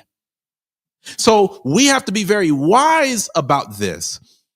Lastly, it says, in a recent statement, the Beijing Municipal Education Commission said that schools can integrate the courses with existing studies like information technology or science, or let them stand alone. It also outlines plans to construct a multi-year AI curriculum, build a general AI education and training system roll out a support system and drum up promotion of the study. Now, just think about this. How many of us strive to learn things beyond what Babylon has taught us? China's not waiting for Babylon to teach them. Nope. They've got their own plans. At what point do we wisen up and say, maybe I need to be doing this? The fake Jews, they don't wait for America to tell them, this is your culture. This is what you're supposed to have here. This is what you're supposed to have there. No, they don't do that. They're wise enough to set up their own thing. At what point are we going to have our own thing? At what point are we going to stop giving away the best and brightest of our people and start to control our own resources? The entire world, they're trying to have control of resources for survival. Because one thing that they know that you don't, which we'll talk about very soon, Lord's will, is that within the next few years, there's going to be billions of robots on this planet if Hamashiach has not returned by that point. And when these robots come, many people will be so impoverished and out of jobs, you're not going to be able to survive. Are you ready for that? I've been telling y'all for years now, we're living in a middle class apocalypse. But don't let me tell it. I'm going to let these other nations tell it to you. What are we training up our children to do? This is China's plan.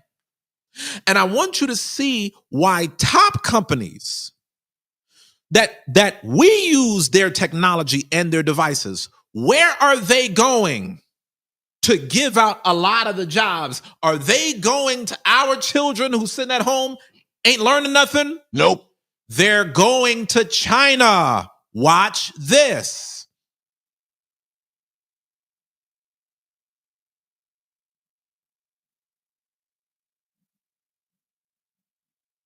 Of low let me bring that back. Let me bring that back. Make sure that y'all smash the like button.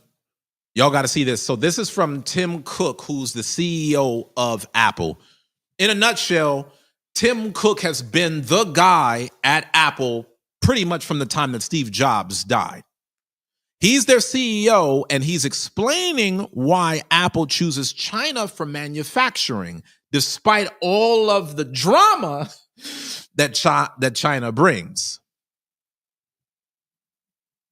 About China, and let me at least give you my opinion. The popular conception is that companies come to China because of low labor cost. I'm not sure what part of China they go to, but the truth is China stopped being the low labor cost country many years ago. The reason is because of the skill, the quantity of skill in one location, and the type of skill it is. Like the products we do require really advanced tooling, and the precision that you have to have in tooling and working with the materials that we do are state of the art. And the tooling skill is very deep here. You know, in the US, you could have a meeting of tooling engineers and I'm not sure we could fill the room. In China, you could fill multiple football fields. It's that vocational expertise is very deep, very, very deep here. I just need y'all to peep what he said. He said the reason why we go to China is because we have the top devices in the world through these iPhones, right? Everybody wants one. But in order for the iPhone to be a world-class product, you've got to have world-class engineers. How many world-class engineers can you find in America? Relatively speaking, not many. He's saying when it comes to the engineers, while America couldn't fill a room of skilled engineers, China can fill football fields. And you just got to think, man, if there's such a higher concentration of them that's so learned in skills and technology, What does that mean for them? And what does that mean for us? Because you know what I'm about to say, Deacon. What is the number one barrier to the growth of true spirit? The number one barrier as to why it becomes so difficult, even when we have members who come into the church and they say, I want to help. I want to push this train forward. You know where I'm going with this, Elder Yakin. What is the number one barrier for our progress? When it comes to helping, people don't have the necessary skills to help in whatever field we need them to help in. The lack of skill. Fatality. Israel will say, I want to help. Okay, brother, here's the way to help. Oh, well, I don't know that. Okay, no problem. Here's a tutorial. Oh, well, I just don't know that. Okay, brother, none of us came out of the womb knowing this. You take the time to learn the skill. You growing economically is about skill. The market compensates you for skills. You have to bring skills to the marketplace. And the problem is we're impoverished because so many of our people not having the highest in demand skills that society requires, will take these dead-end jobs, pushing a button as a cashier, only for a machine to come and do it 10 times better. I remember growing up, I used to work at in Los Angeles, another LA reference. My first job, I worked at a movie theater in LA called The Grove. If you're from LA, you already know. This is the number one movie spot, really, in LA. Celebrities will go there. Actors go there. Hollywood actors go to The Grove to watch movies among the people. So I remember, working at The Grove back when I did, you had to go there suited up, bellhop outfit. But that was a back in the day thing, Yeah, you rip the ticket. Okay, to your left, movie, this to the left, hall 1 to the left. But over time, what did you start to see at The Grove? There would be less people working there and more machines doing the business.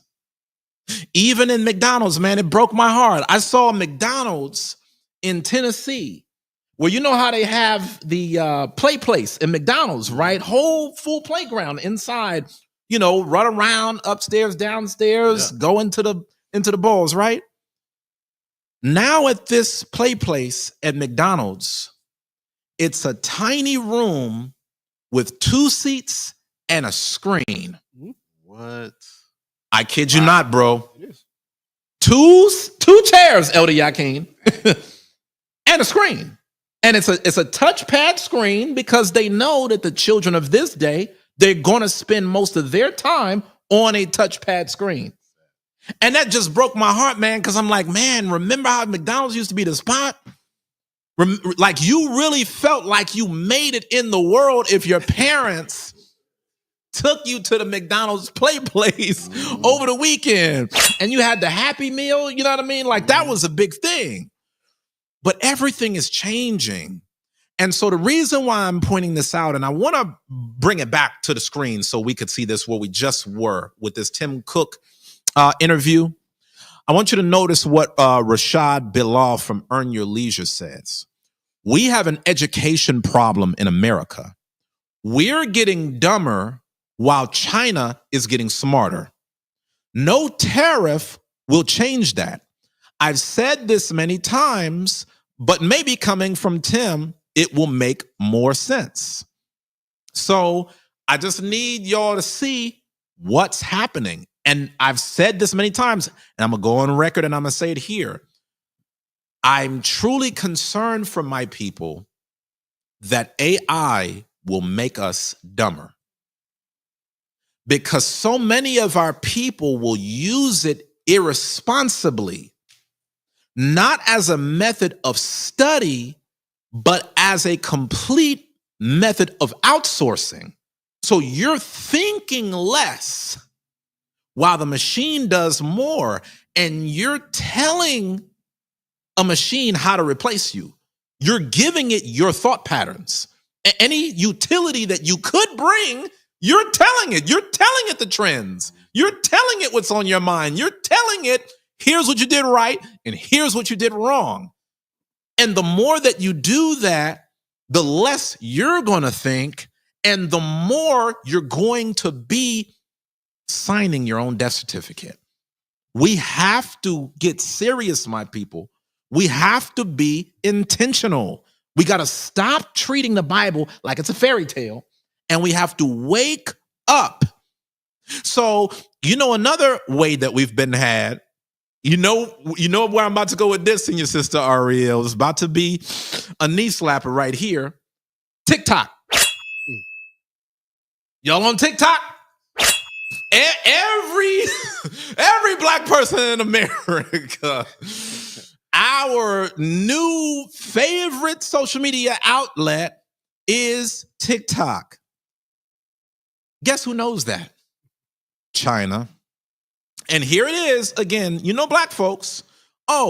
This is just, a place for us to have fun and, watch people twerk. And, that's just why I'm on it.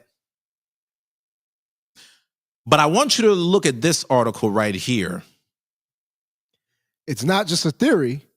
TikTok's ties to Chinese government are dangerous. I just want y'all to see that. When you think about TikTok, you think about social media. When China thinks about TikTok, they think about disinformation and influence. Fatality. You think you're the only person that had heard of AI? Do you realize that there's technology floating all throughout social media that can create images of people that look like people, but these are not real people. They've never been born. Right. And the technology is so high level, you really wouldn't know the difference between a human being and an AI generated image. This was one of the things that America suspected when it came to elections. They said, man, people are getting on Twitter and we're thinking that these are real people talking. But there are other nations that are enemies to America who are creating bots. They put avatars that look like human beings, and they just give commentary ever so often, knowing all you doing is this. Mm-hmm. Yep. They programming and you're consuming, and you're none the wiser to see the way that you think. It's not even based upon the thoughts of a real human. Nope. It's based upon a foreign nation who wants you to say stupid so they could get rich off of your stupidity. Charlie Munger said this when he was alive. Charlie Munger was Warren Buffett's business partner that helped build Berkshire Hathaway. He said, if people weren't so stupid, we wouldn't be so rich. And people all throughout the world, okay, how do you think social media has all these billionaires? They create the engineering to keep you stuck on there. They know they engineer the platforms so that you're literally addicted to it. So that it's just a dopamine hit. Have y'all ever been on a social media platform? You just scrolling. You don't even know why you're scrolling. You're just scrolling. And then you just caught up in a loop. Knowing good and well you got things to do. You got work to do, all kind of things, responsibilities. The whole day have been lost because you just stuck on social media. China runs TikTok.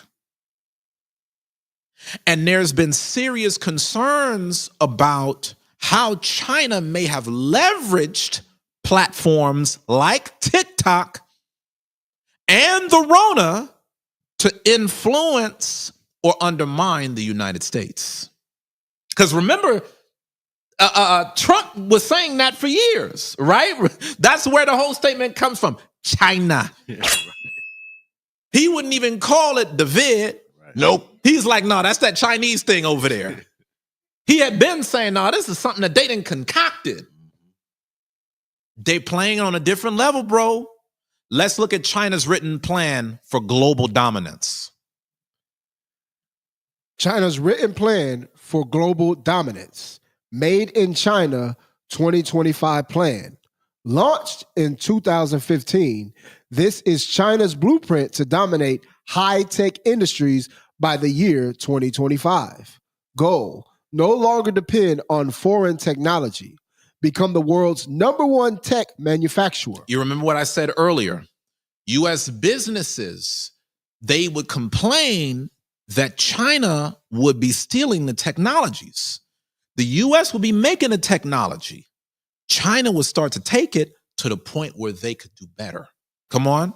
Target industries. Y'all remember coming to America with McDowell's?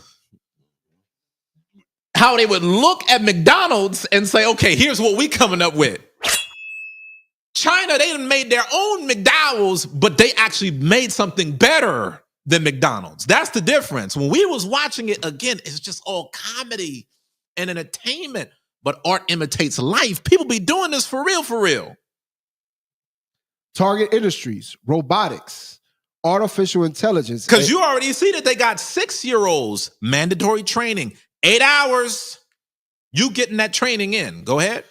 Artificial intelligence, AI, aerospace, advanced medical devices, electric vehicles, semiconductors. Now, you know I got to bring it back to us black folks. You know I got to talk about us.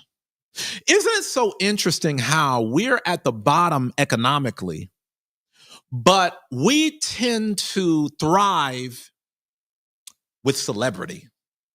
You know, everybody wants to be the next entertainer, the next athlete. But then you look at other cultures like East Indians, for example, and you don't see them always with celebrity status. Have you noticed that? Yes, somehow, they are the richest ethnic group in America in terms of median income per house. But you don't see them just as, you know, these media figures, but they run the technology companies. They're deep into medicine. Basically, everything that you saw just put on this screen. These are the things that they got going behind the scenes. Let's look at that again, Elder. I want them to see it. Look at the target industries for China's plan for global dominance. Robotics, AI, aerospace, advanced medical devices, electric vehicles, semiconductors. What is this known as? STEM fields. Science, technology, engineering, mathematics. Again, when you go to school, you'll notice, like in colleges, you're going to see other nations of people like the East Indians and the Chinese. You're going to see them dominate these areas. You're going to see them populate these areas. You know, we'll send our children to school. Oh, yeah, you're going to go there for social work. You're going to go there for English. You know, you're going to go there for the arts. But see, they understand something. It's so much easier for their people to get ahead because they're positioning themselves in industries where they don't need lottery odds to make it. For us, you got hoop dreams. You want to be 1 out of 55 people in the world to get drafted by an NBA team. Just understand that, Elder. 8 billion people on the planet, as society tells us. But they only giving out 55 jobs when they do the NBA draft. So you're engineering a culture to where so many of our brothers who might have been extremely dedicated and hardworking to their craft of being a basketball player, they could be amazing in their city, their state, and they're not going to make it. Why do you think they always crying whenever you watch the NCAA March Madness tournament? Why they always crying, Deacon? Because they know if their team doesn't win at all, when they lose, this is going to be the last time that they're going to play the game on an elite level. They know, even though they might have been good enough to make it to a Division I school in basketball, they're very good, but they ain't 55 out of 8 billion people good, bro. Fatality. They ain't LeBron good. They ain't Kobe good. And so the point that I'm trying to make here, my people, is when you look at these other nations, they succeed because they put themselves in industries where there's high demand, and you don't have to be 7 feet tall to have a chance. It's not a 55 out of 8 billion people lottery. They put themselves in industries where there's a shortage of engineers, where there's a shortage of technology experts. They say, that's where we're going to make our mark. They're strategic. But we're the ones that's out here entertaining the entire world just to be at the bottom of society. We got to get this thing right, my people. China's written plans for global dominance. Go ahead. They don't want to buy America's tech anymore. They want to replace it and own the future. And is that it on that, Elder? Let's get it. The Belt and Road Initiative, BRI, China's global expansion plan, launched in 2013. Goal: build a new trade and infrastructure empire across Asia, Africa, Europe, and Latin America. China gives out loans for ports, roads, and railways, then takes control when countries can't pay them back. Over 140 nations have signed on.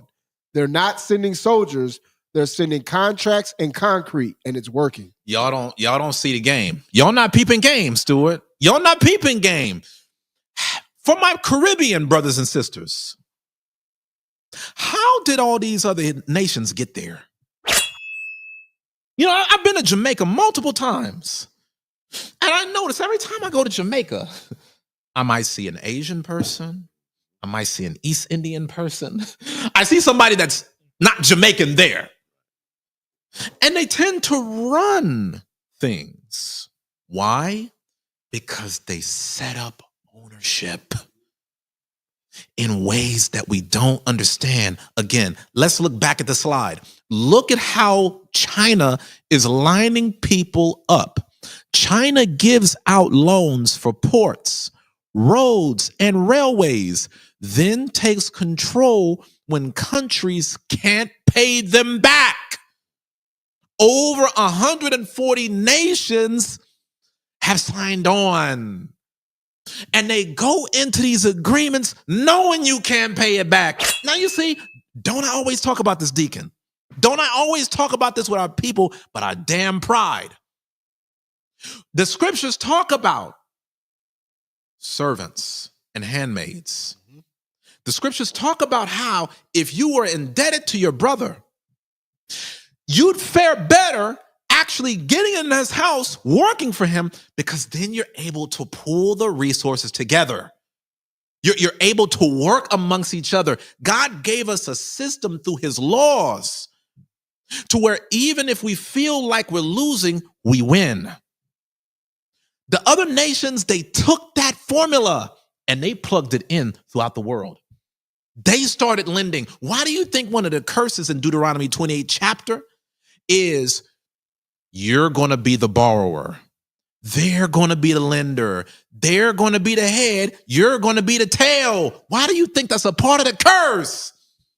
Because it's about economics. That's the reason why one of the first curses in Deuteronomy, the 28th chapter, from 15 and on, is how cursed is thy basket and thy store.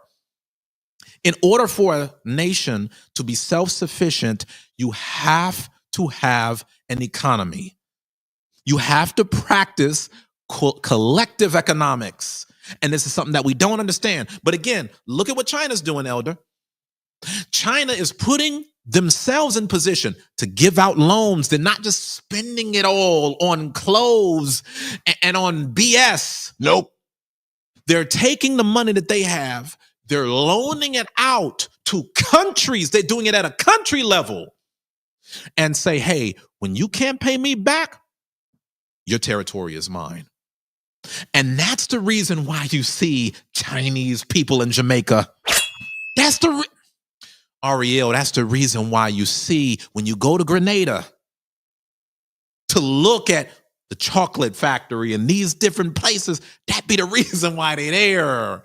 It's because they was loaning it out to our people, knowing good and daggone well we couldn't pay it back, and we was none the wiser, and that's how they got one over on us.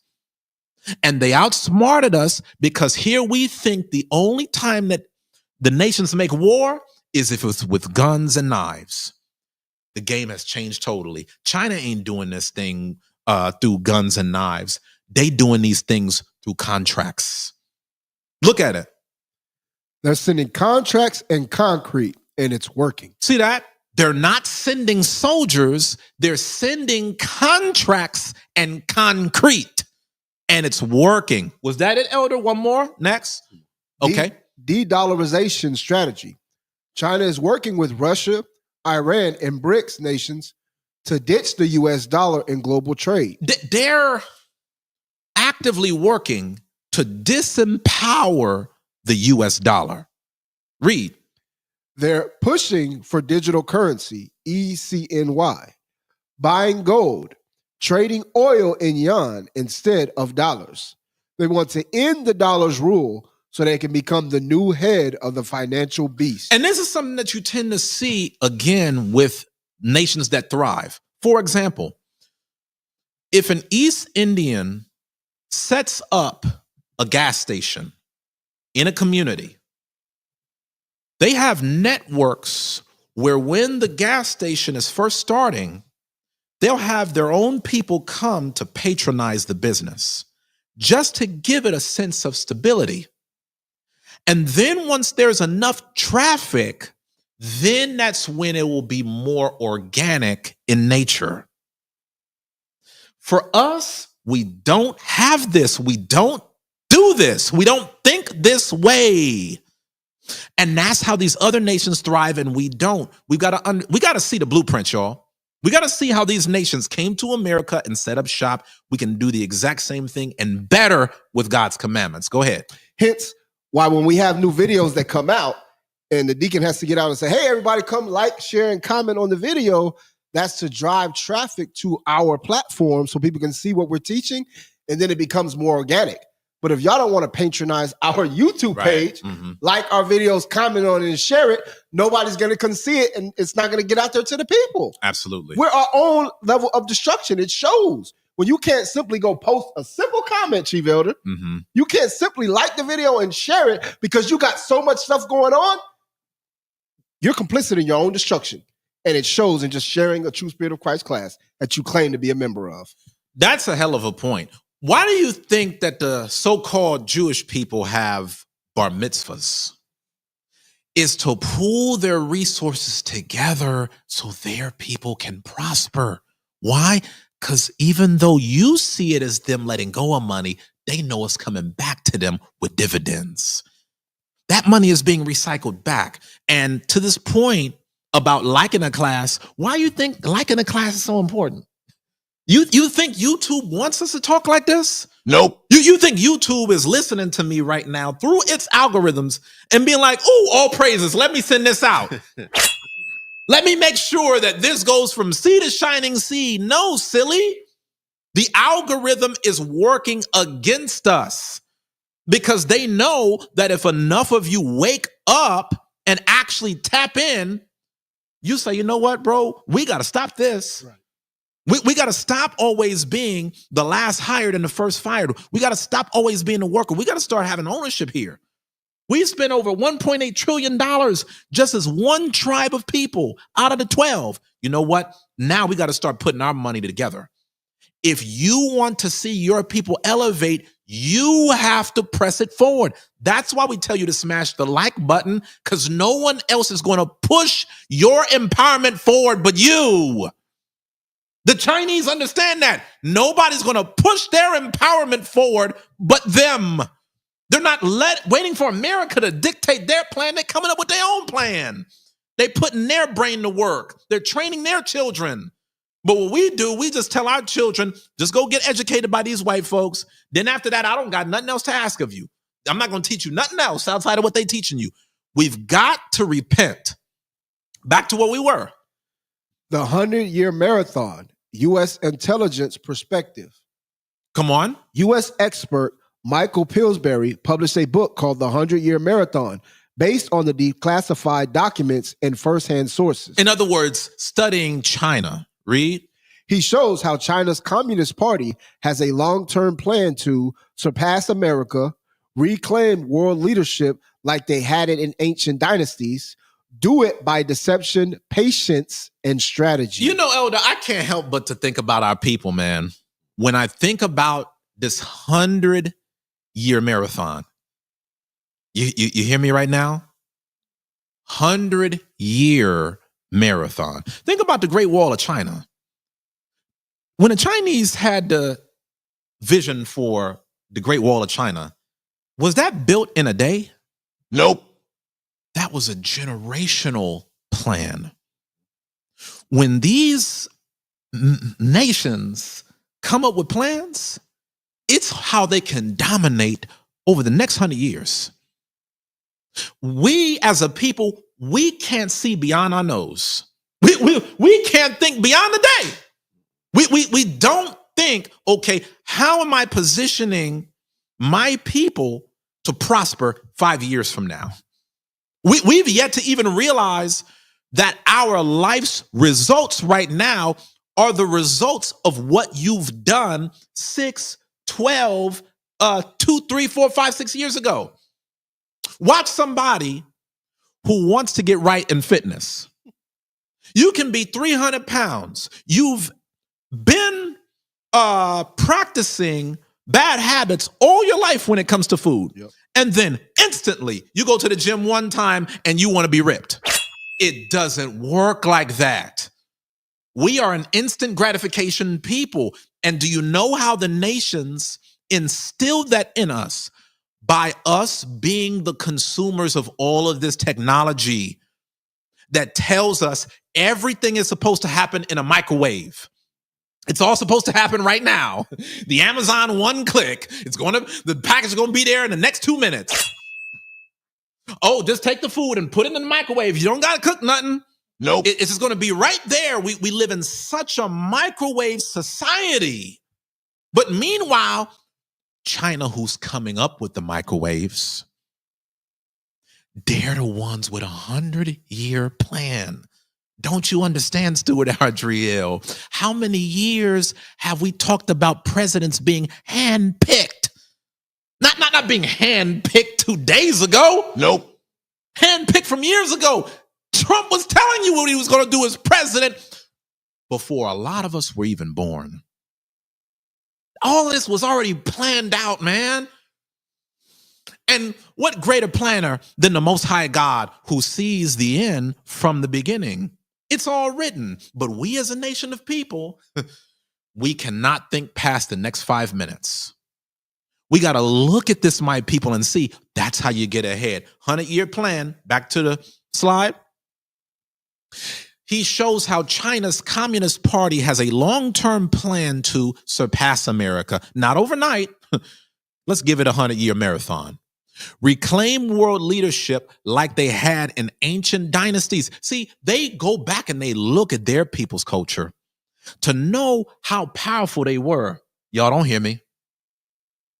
How much more powerful could we be if we do the same? Why do you think we make a point of showing you Abraham was black, Solomon was black, Christ was black, God is black? The reason why we make a point of showing you this is because every other nation has deities and empires where their source of strength is looking at their cultural prosperity, their legacies, how rich they were in their heritage.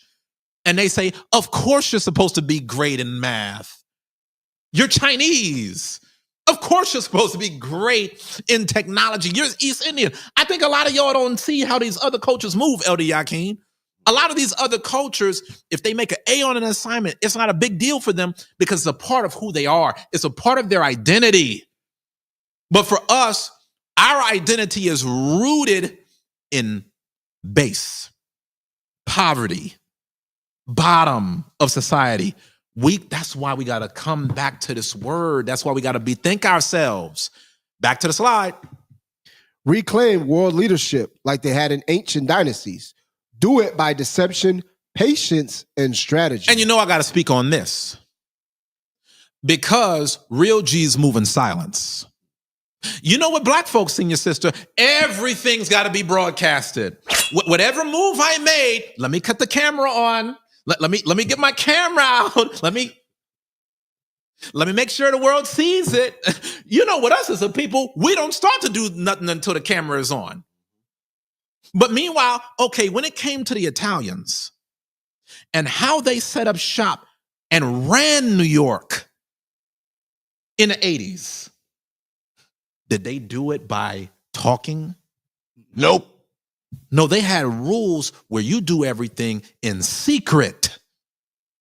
But for us, man, again, we've got to change. Don't you notice, Deacon, how every time you talk about something, you open up your phone, 2 seconds later, there's some ad for the very thing you was just talking about. Yep. You talked about a couch. 2 minutes later, you seeing something on Temu to get a $2 couch. Yep. These nations, they study you. They capitalize off of you. They pimp you out. And you be thinking you want to come up. That was China's entire strategy, elder. China's entire strategy was sell it to them on the low. We're going to be the plug. We're going to run everything. They're going to give us all of their money and they're not even going to see it coming. They're going to think they won.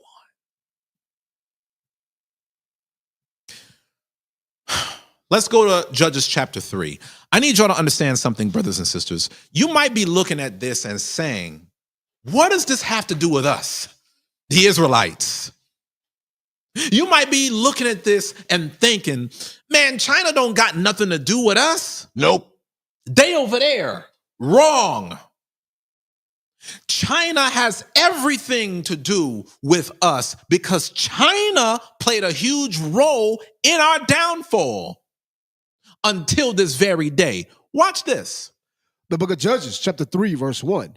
Now these are the nations which the Lord left to prove Israel by them, even as many of Israel as had not known all the wars of Canaan. After Joshua died, Israel suffered. A new generation rose up that didn't know war and didn't fully know the Lord. Instead of wiping out the enemy nations as God commanded, Israel compromised and those enemies remain. But here's a twist. God left the nations there on purpose. Why? To test Israel, to see if we would keep God's commandments or if we would fall into sin. Watch this.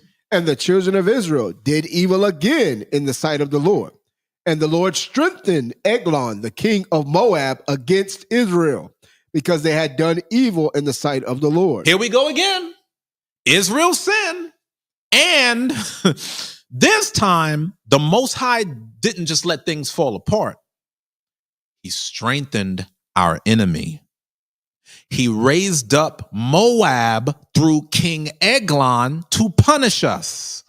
And he gathered unto him the children of Ammon and Amalek, and went and smote Israel and possessed the city of palm trees. And notice this, brothers and sisters, Moab didn't move alone. Nope. They teamed up with Israel's other enemies, just like China is doing with BRICS.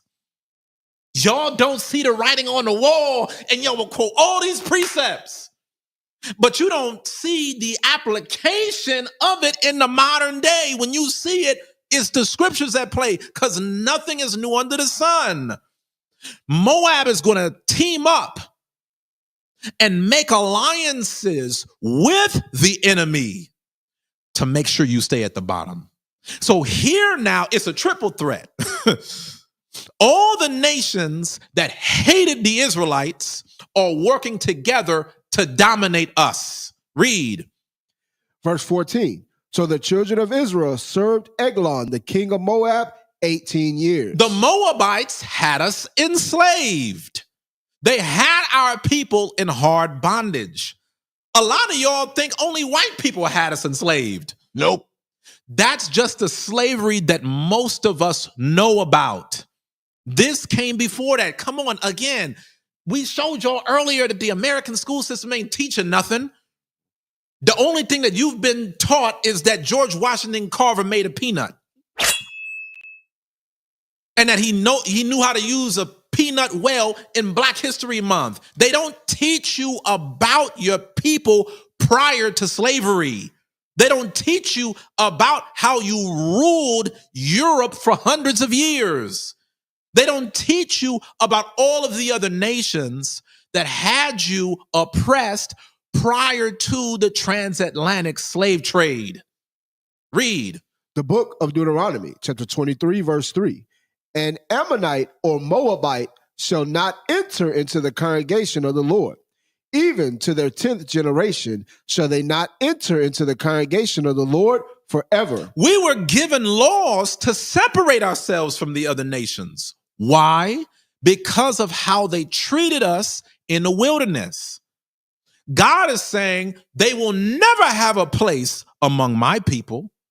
They cannot join Israel spiritually, politically, or nationally, even 10 generations deep. Moab and Ammon are cut off forever, according to the word of God. Why? Because they met you not with bread and with water in the way when you came forth out of Egypt. And because they hired against thee Balaam, the son of Beor, of Pethor of Mesopotamia, to curse thee. When Israel came out of Egypt and we were struggling in the wilderness, Moab and Ammon refused to help. They mocked us. You know, we was out there and we could have used some help, elder. You know, just a little basic hospitality. Just a little bit of water, some bread, you know, not too much. Access denied. Instead of supporting us, they offered nothing. Moab, specifically King Balak, paid a prophet that he thought was a prophet to put a curse on Israel. He paid Balaam to try to put curses on us. And that's exactly what we've seen in America. This is nothing new. This is slavery in America. Somebody financed the slave trade. Somebody financed all of those ships that took us from the northwest shores of Africa to the United States and the Caribbean islands. History repeats itself. Let's look at Numbers, the 22nd chapter. The book of Numbers, chapter 22, verse 3. And Moab was sore afraid of the people because there were many, and Moab was distressed because of the children of Israel. Because Israel just defeated powerful enemies on a way to the promised land. Moab saw our people and got shook, not because Israel attacked them, but because they saw the favor that God had on us. They saw how God was dealing with us. So instead of going to war against us, King Balak of Moab tried to sabotage us by hiring Balaam to curse us, so that they could weaken us before the battle even started. Read. And Moab said unto the elders of Midian, now shall this company lick up all that are round about us, as the ox licketh up the grass of the field.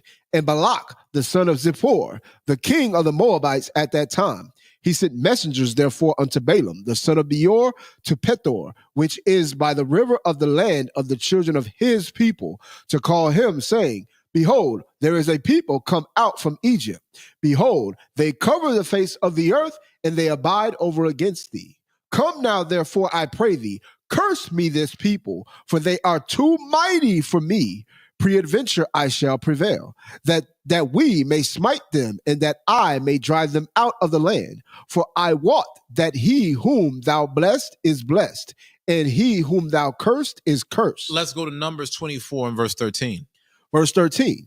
If Balak would give me his house full of silver and gold, I cannot go beyond the commandment of the Lord to do either good or bad of my own mind. But what the Lord saith, that will I speak. Because King Balak didn't understand, you could do nothing without the hand of God. And no one can curse who God has blessed. I cannot go beyond the commandment of the Lord to do either good or bad of mine own mind, but what the Lord saith, that will I speak.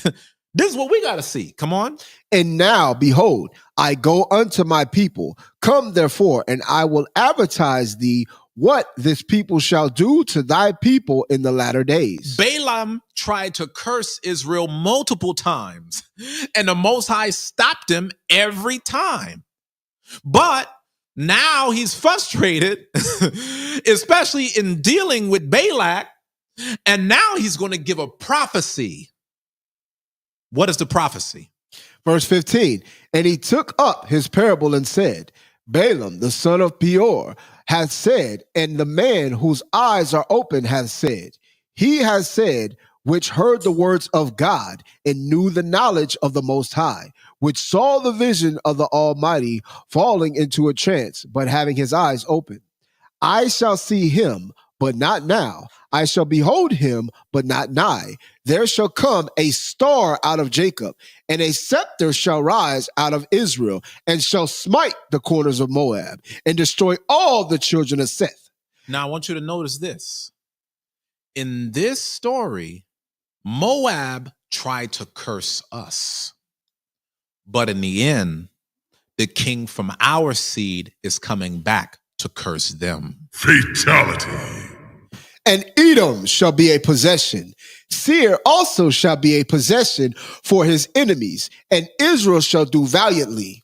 Out of Jacob shall come he that shall have dominion, and shall destroy him that remaineth of the city. The word dominion means rulership. The prophecy is that we will have rulership on earth. This is a future prophecy that the future belongs to us, the Israelites, under Christ, and Moab is going down. You better believe it. Psalms 83. The book of Psalms, chapter 83, verse 4. They have said, come, and let us cut them off from being a nation, that the name of Israel may be no more in remembrance. This is the goal of the conspiracy, to cut us off from being a nation, that the name of Israel may be no more in remembrance. The nations conspired to erase our identity. They did not want us to know who the chosen people are. How did they do that, Stuart Adriel? How did the nations cut us off from not being a nation of people? That'll be through their influences of having us worshiping their gods, having us be part of like their culture, buying their stuff, and using their trade systems. The same things that the nations are doing now. Absolutely.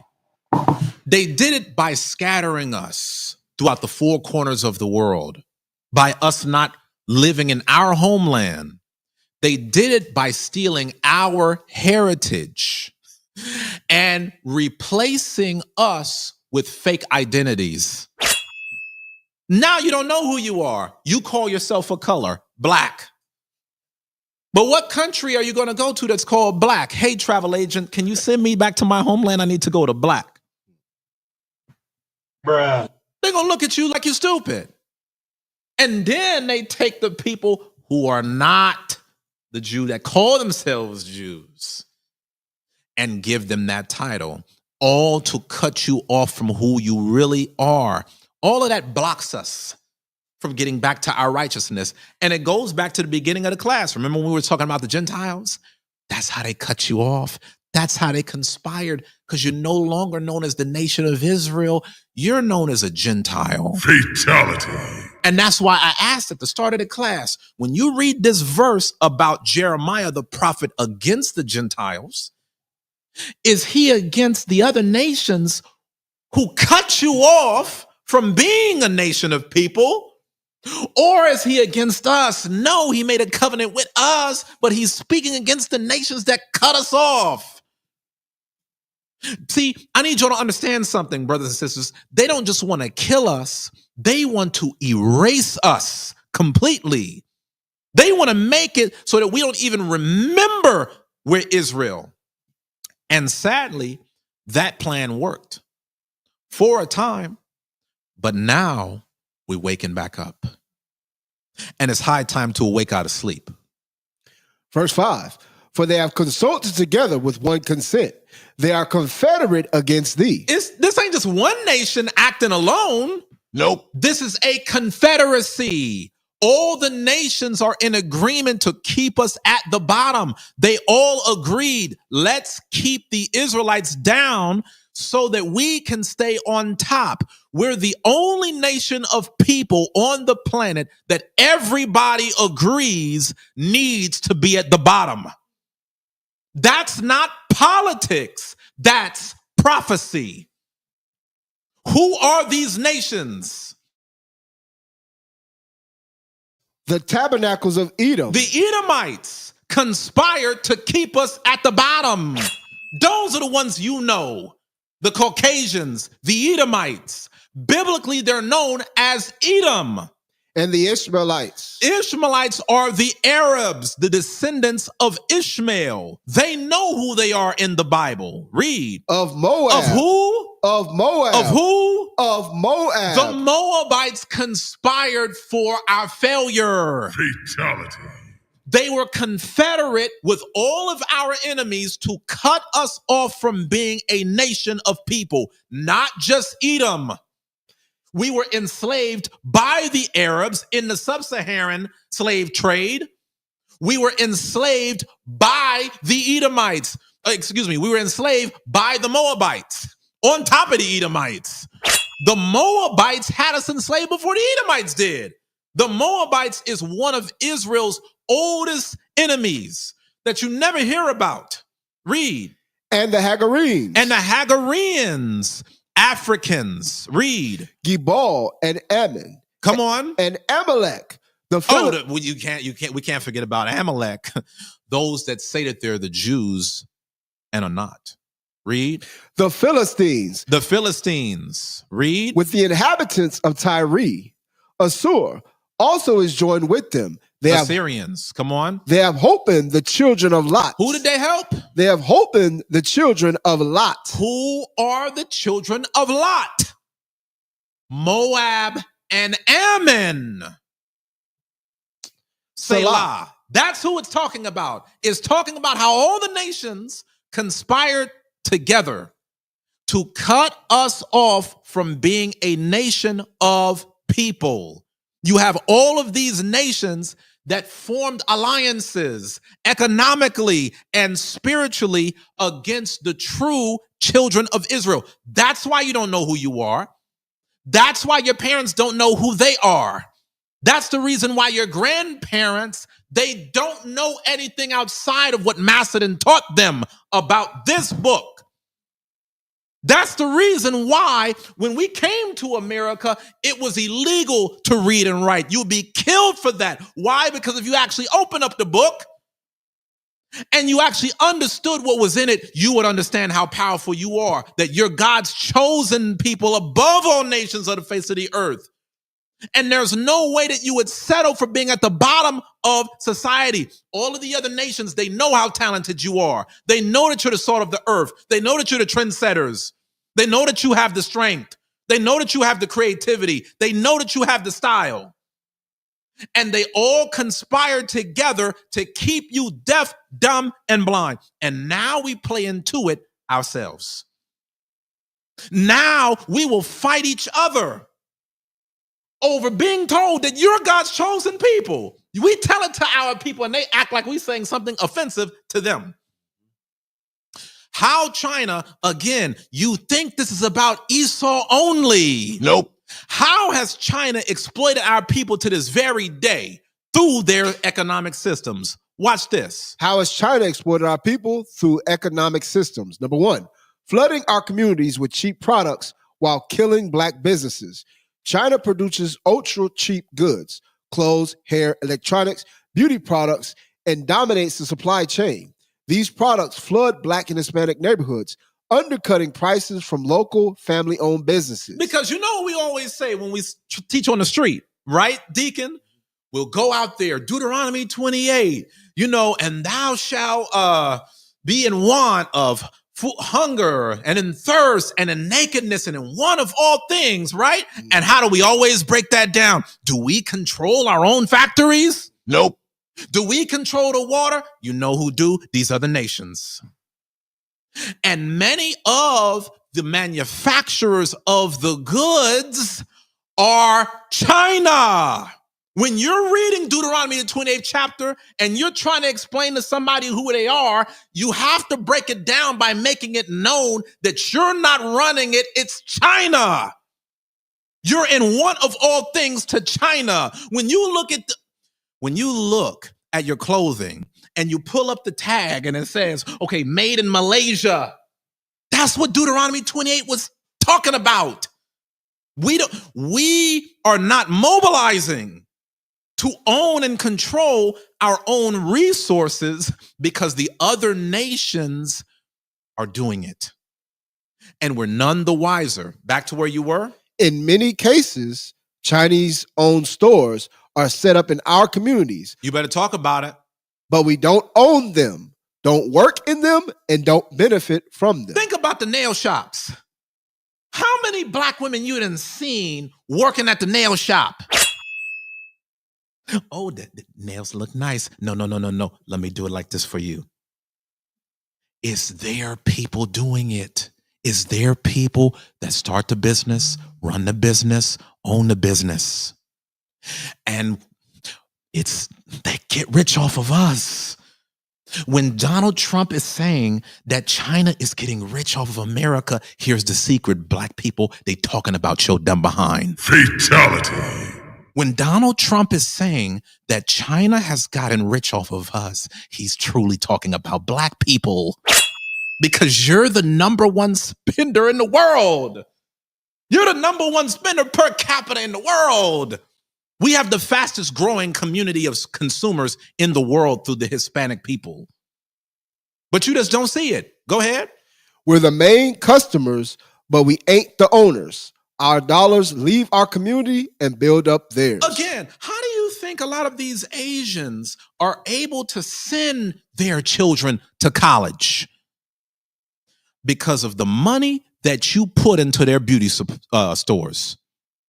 The money that you put into the beauty supply stores for the wigs. They took that money and they put their children through college. And now here you go. Oh, I'm sorry, baby.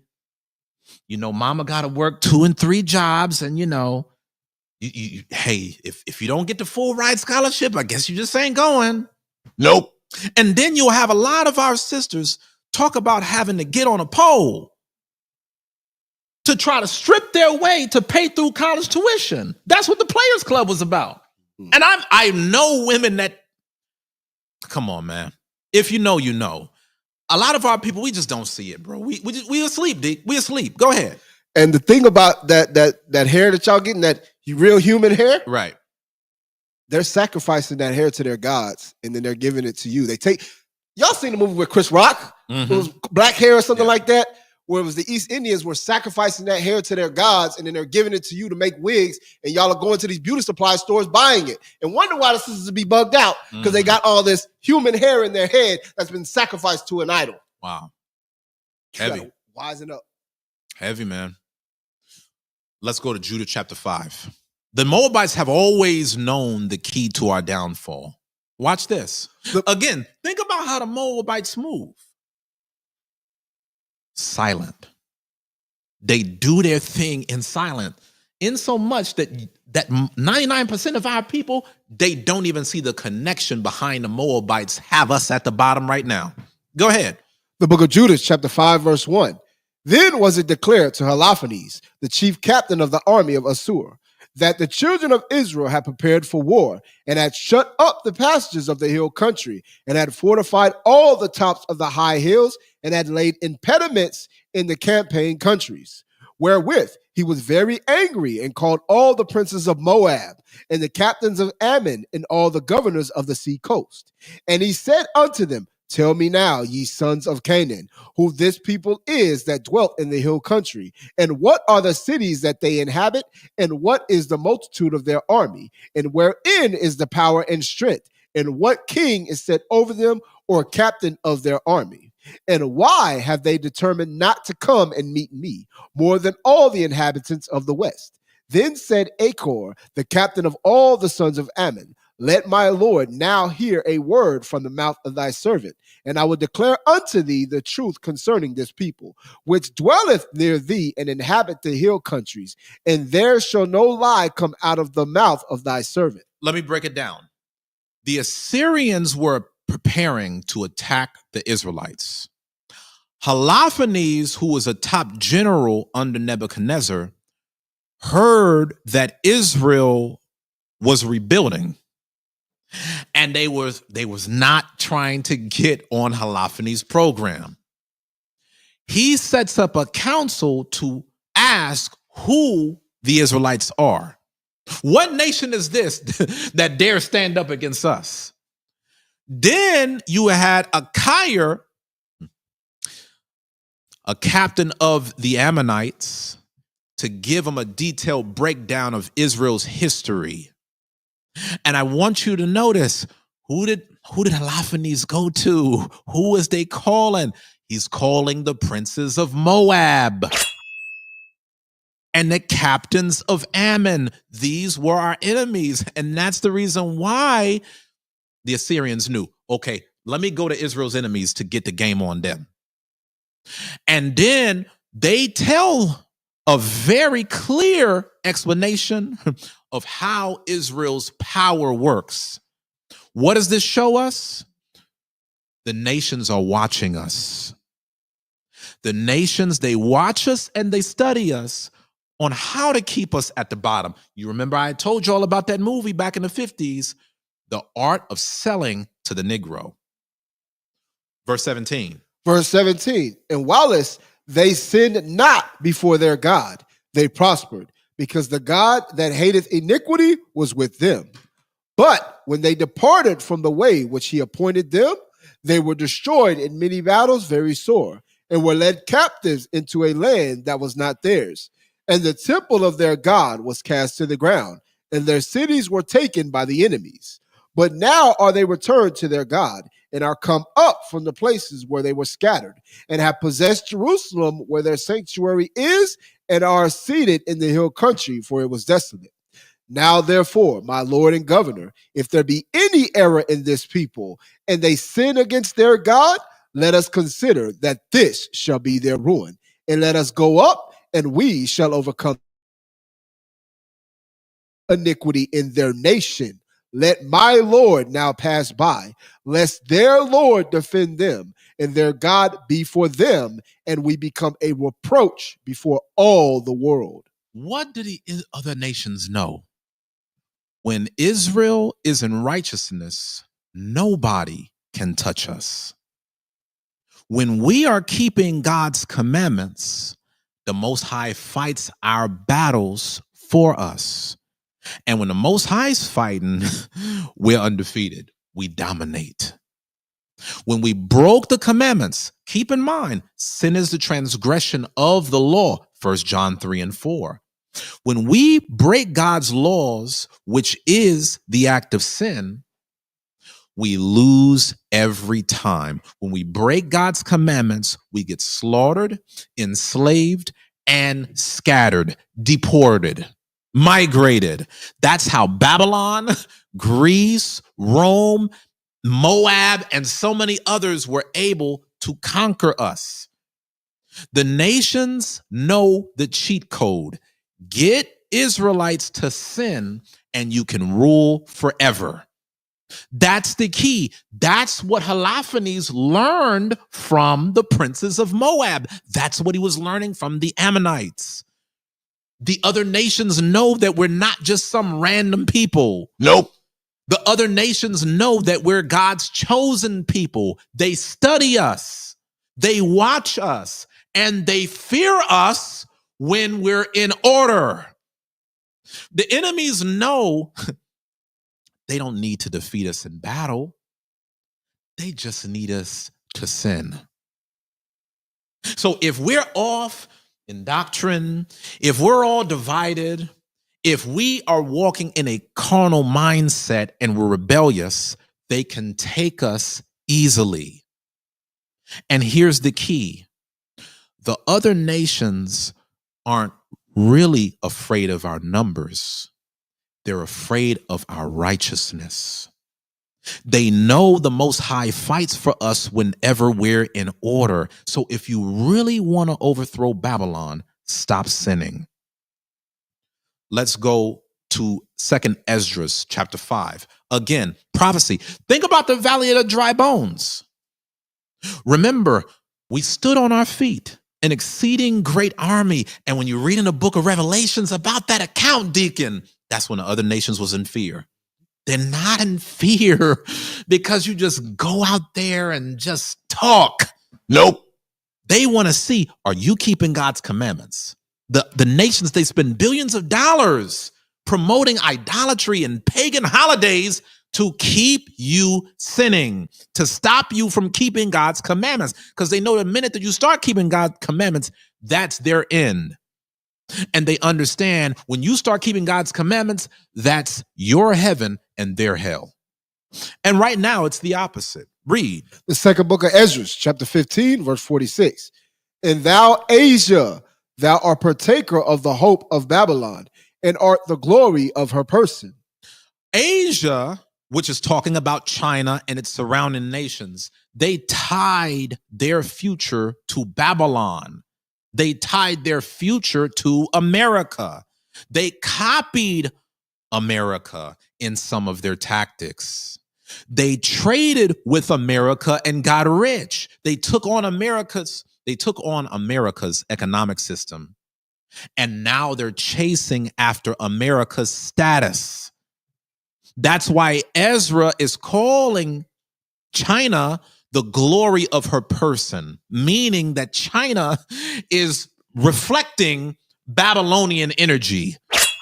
China now, they're showing America's pride.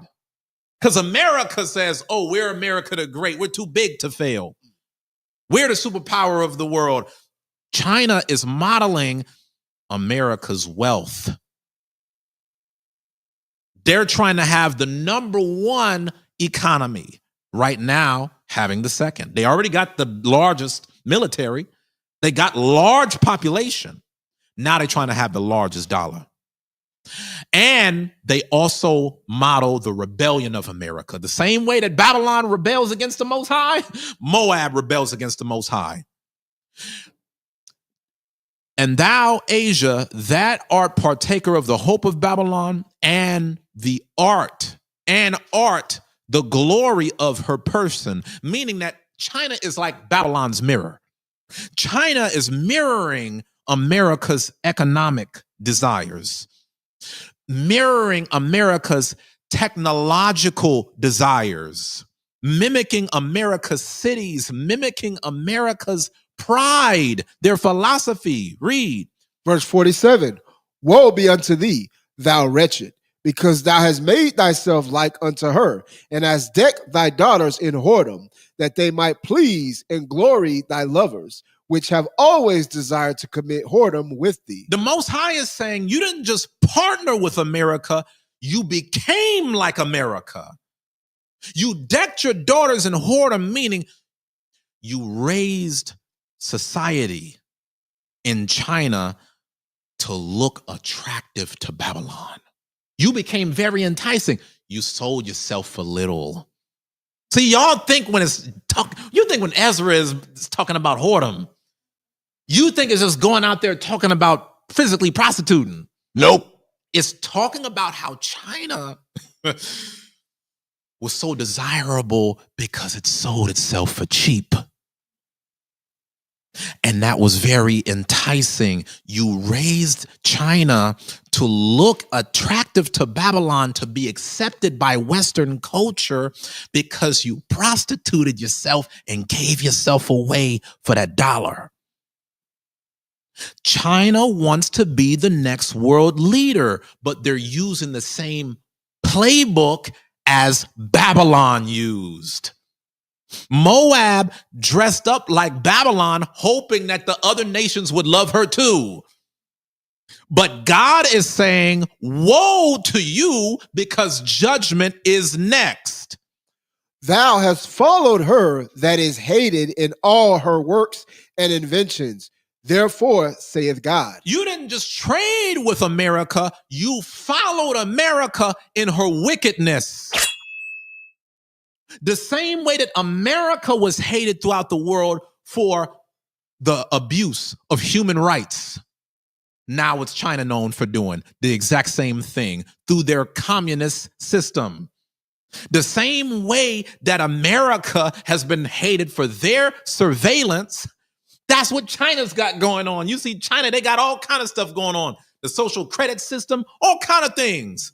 Some of y'all watch Squid Game. Again, this is beyond China now. We're talking about other Asian spots. Art imitates life. Idol worship, the same way America practices idolatry, China practices idolatry. They are an official atheist country. They persecute you if you try to read the Bible there and teach it there. Okay, America pushed abortion hard.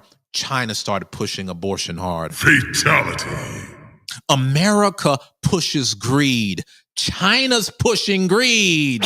China said, no, we're not backing down from this tariff war. Nope. No, we're turning it up. No, we're going to be the superpower. We're not toning this thing down. What also did China model from America? Pride.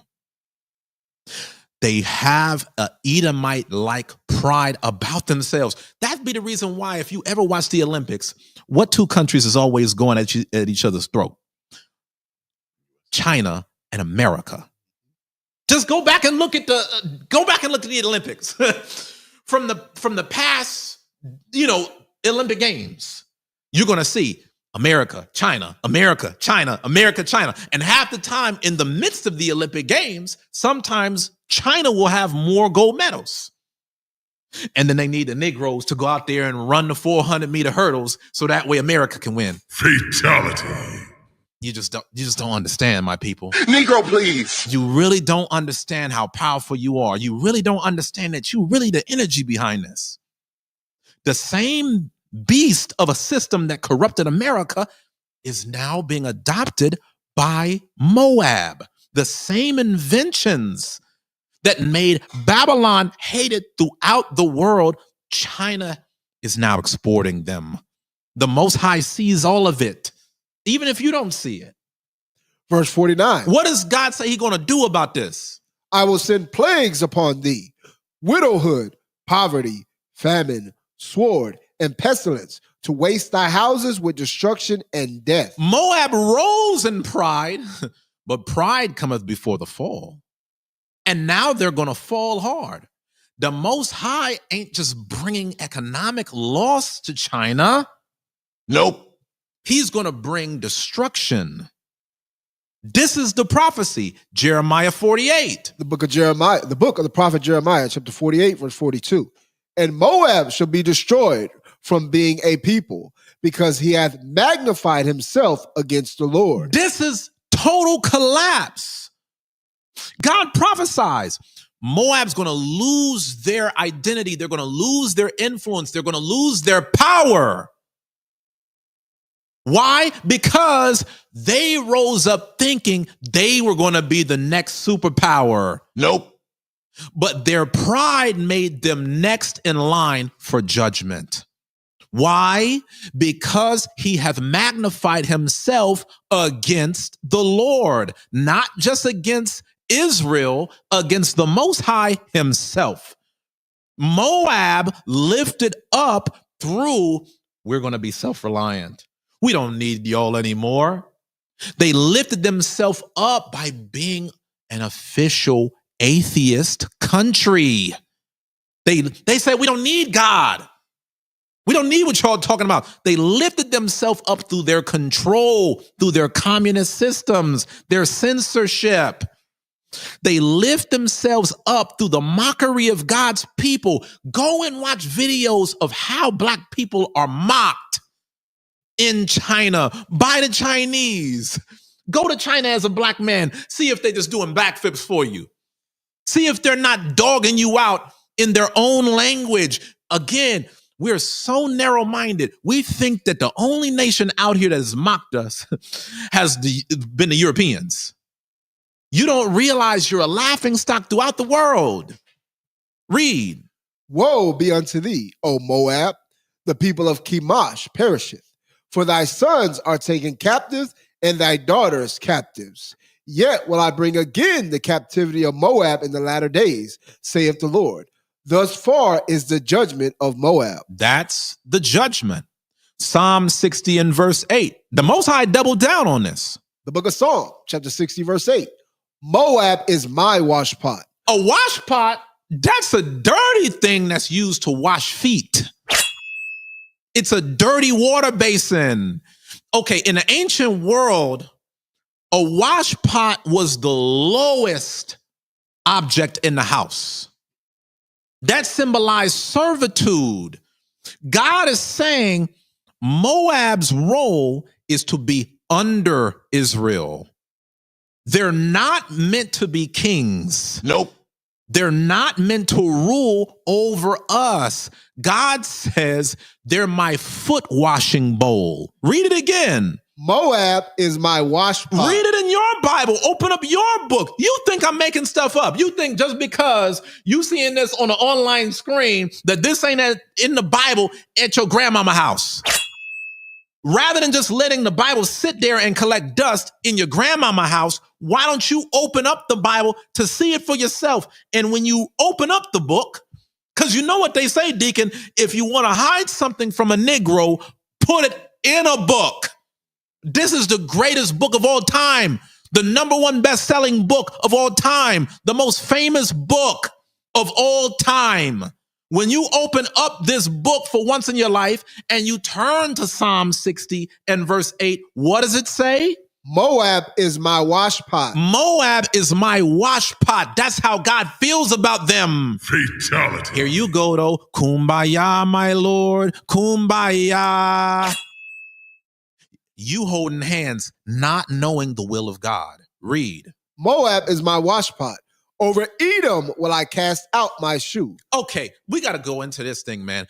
God is saying to Moab, you tried to rise up like Babylon. That offended God.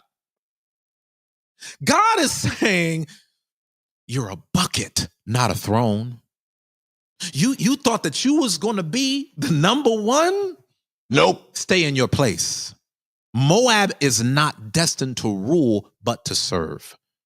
Their pride will fall and they will be beneath the chosen people of God, according to Deuteronomy, the 7th chapter and the 6th verse. It's in your book. Go read it. God is saying that he's going to claim dominion, not just over Moab, but over Edom too. Watch this. Over Edom will I cast out my shoe. Philistia triumph thou because of me. God is saying Moab gonna get it, Edom gonna get it. All the other nations are gonna come under Christ in Christ's kingdom where the Israelites rule. 2nd Ezra chapter 6, verse 9. Second book of the prophet Ezra, chapter 6, verse 7. Then answered I and said, what shall be the parting asunder of the times? Or when shall be the end of the first and the beginning of it that followeth? Thank you. And 2nd Ezra chapter 6, verse 7, the prophet Ezra, here known as Esdras, he's in mourning just like many of our people are. He's tired of seeing his people suffering. He's asking the angel Uriel, when will the oppression end? When will Israel's kingdom come? Will thou at this time restore again the kingdom to Israel? Ezra's asking the same thing that our people are asking today. When is the world finally going to change? Read. And he said unto me, from Abraham unto Isaac, when Jacob and Esau were born of him, Jacob's hand held first the hill of Esau. The angel doesn't give Ezra a date. The angel gives him a prophecy. He gives him a prophetic key, a symbol. The birth of Jacob and Esau is the symbol. It's the sign. Because in that birth with Jacob and Esau, the end and the beginning were already symbolized. For Esau is the end of the world, and Jacob is the beginning of it that followeth. Meaning Esau is the final ruling nation before the return of Christ, the Black Messiah. The Edomite nations include Rome, Europe, and America, Western empires. Jacob represents the kingdom of heaven, ruled by who? The 12 lost tribes of the children of Israel under Yahweh, because we're up next. Let's get a Most High hand for that thing.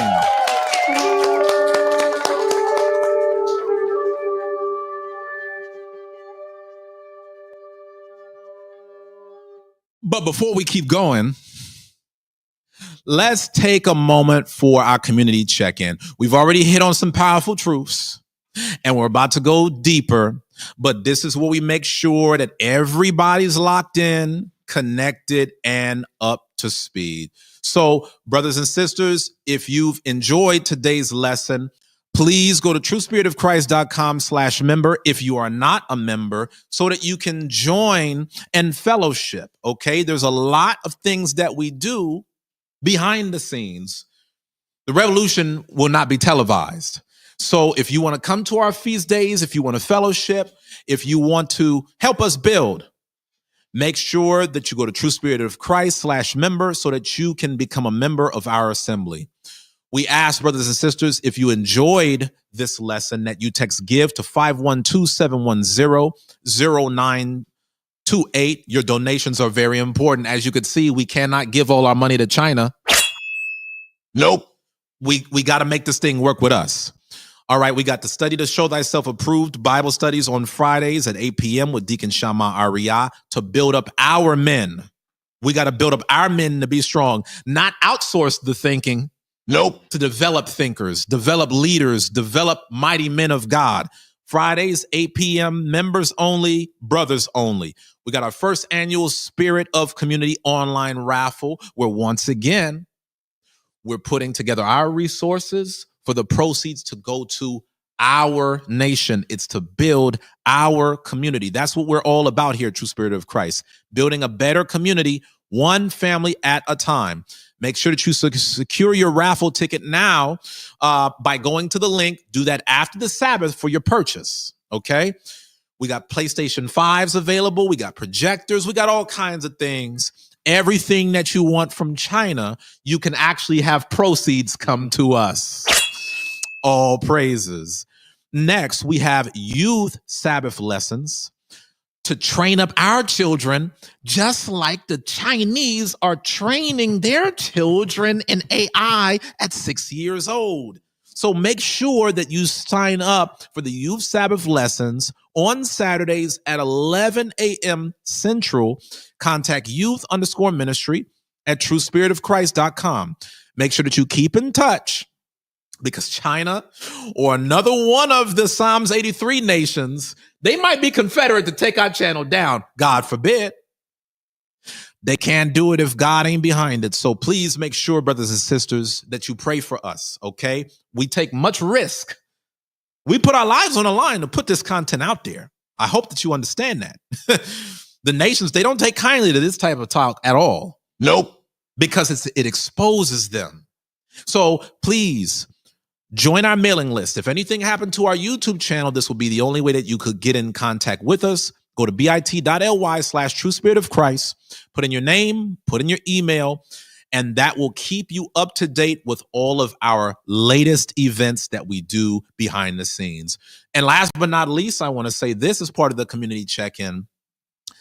For many years, you brothers and sisters have asked, how can I get involved from where I live? Well, I'm proud to announce that True Spirit of Christ now has flyers to help you spread the gospel.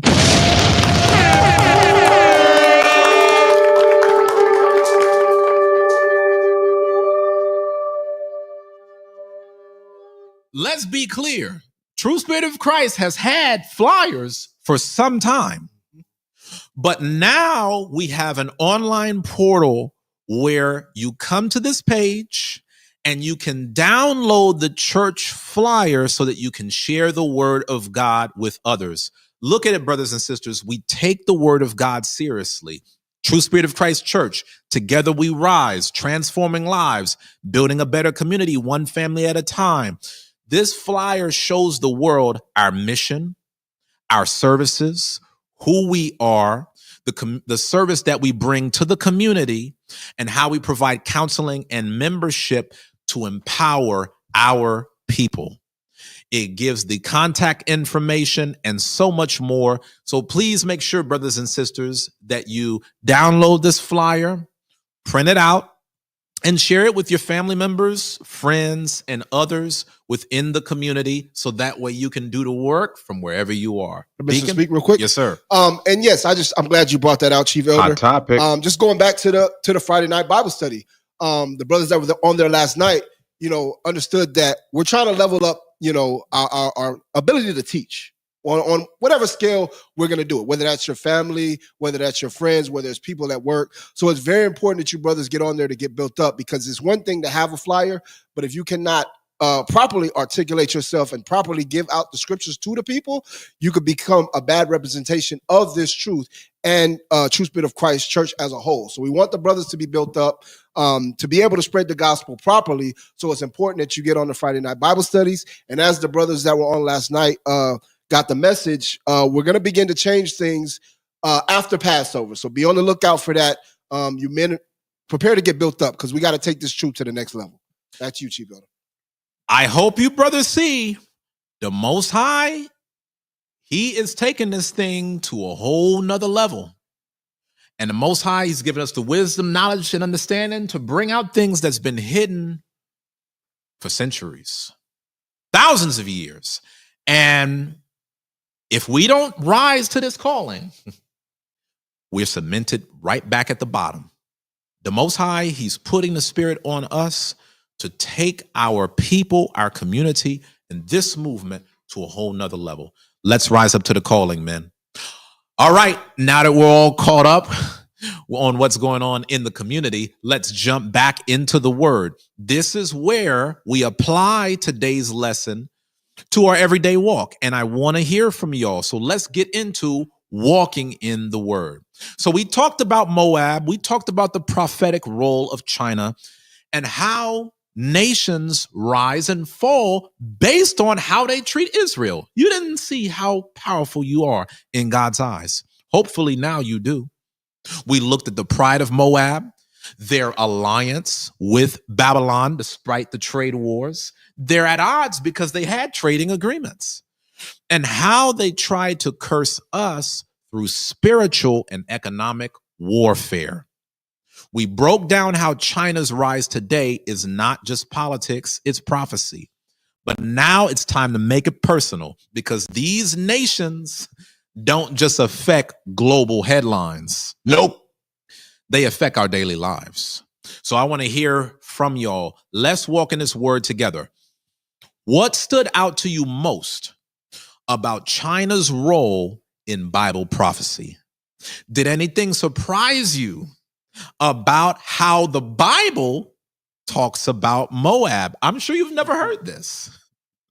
Do you feel like you've been putting too much trust in Babylon's systems, or even Moab's products and influence? To the online family, if you're online, drop your thoughts in the chat, whether it's something that you learned today a question that's been on your heart, or just a moment that just hit different for you in today's lesson. We want to hear from you. And let's start with hearing from the deacon. What stood out to you most today, Deek?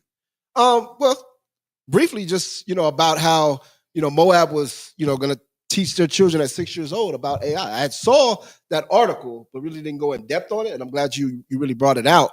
But it just makes me think like, okay, am I actually, taking my own children and giving them the best opportunity to flourish? Even though, I have a daughter that's about to be 20 and I have another daughter that's 7 and my son is 4. Am I giving them the tools right now so that they can flourish and help build up the nation of Israel? So I've got to even do my part, just to make sure that, hey, you're able to not compete with the other nations, to excel over the other nations. Because a lot of times we just want to be able to compete. I don't want to raise my children to compete. I want them to dominate over the other nations and all that they do. So moving forward, I'm going to start doing what I can to make sure that they have the best opportunity to do so, because the other nations are doing it. Amen. All praises. What you got on today's lesson, Elder? What stood out to you the most? Yeah, I really thought about the pride aspect of it that Moab has, because that's a little bit tricky for, I think, a lot of people, when they think about the Chinese and they think about Moab, they seem to be very humble. They seem to be very, quiet and submissive and that sort of thing. But the scriptures are telling you that's a lie. The scriptures are telling you that they do have a serious pride within themselves. And you can see it based off of how they take their education seriously. Again, if you get a B, in their household, they're upset, right? Because they take their education seriously, they take their nation seriously, and they have a very high pride for themselves. So that was very interesting. That was brought out. And I do think that we rely on Babylon systems too much, as well as Moab's products. We talked about TikTok. That's something that obviously our kids, even adults, are very, very into right now. I was looking and they were showing how on TikTok, the algorithm for the US is completely different from what it is within China. So in the US, it's like you said, Chief Elder, the twerking videos, as the kids call the brain rot material, right? But then when you look in China, it's about education, it's about engineering, it's about all of these other things. So they're using their tools to their advantage, but then they're turning it right around and using their tools for our destruction. So we got to get away from that. But it's going to take work and it's going to take commitment as well. There's a lot of things that we do as a people that are great things, that I wish we would support a little bit more. There was a lady that owned a 7-Eleven here in Austin, and people were like, "Oh, that's great." It was our people. And people were like, "Oh, that's great," but then other people were like, "Oh, that's too far for me to drive, to get gas and things like that." And that's the mindset that we have. We don't want to go above and beyond to actually support our people, but we'll just go for convenience down the block to Ishmael, and feed their pockets, or go to Moab and feed their pockets when our people are right there trying to do something for the people. And we know that all too well, unfortunately, even within this truth. So we gotta, if we know the word and we know what the scriptures say, and we have the knowledge that the Most High has given us, we have to use that to our advantage to build up our people. And that is very, very important. Only we're gonna do it. We got to be the example. So that's what I took from the class. Well said. What I took away from it was something that you talked about a little bit earlier about systems. This is a system. Mm-hmm. And when you read in Revelation 18, where it talks about come out of her, my people, it's talking about coming out of the world's systems. I realize that these other nations, they just play the game on a totally different level, which is the reason why they're able to further themselves in this world. And when I think a lot about systems, I think about what we went over when we talked about TikTok, how to the rest of the world, it's social media. To them, it's influence and it's control. It's propaganda. I think about how dependent now the world has become on China-based industries. You know, I when I think about systems, I think a lot about technology because, you know, my wife and I, you know, we both have tech backgrounds and we both see how much the tech space is dominated by the Moabites as well as other nations. And all I could say is, man, we got a long way to go. And when we read in Psalm 83 about all the nations taking crafty counsel against us, that thing is serious. We have to see, man, when Paul said that the weapons of our warfare are not carnal, this is what he was talking about. Because this ain't a carnal thing that China is on. They understand right now we're in a spiritual war. They understand right now in this society, in this material world, it's an economic war. And a lot of power comes from these things. And when we talk about coming out of Babylon, it's not talking about getting on a jet and getting out of America. Nope. Because America's hand reaches throughout the world. When we read, come out of her, my people, it's talking about us getting out of all of our dependencies on the Moabites, on like the American philosophies, their religions, their politics, their ways of thinking, and for us to really come back to this thing of ours, which is God's laws.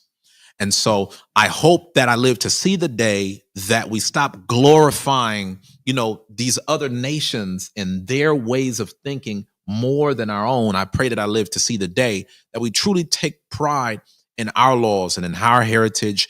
And we use that knowing that when we do that, God is behind us. Okay. So now I'm going to look at a few comments from the online audience.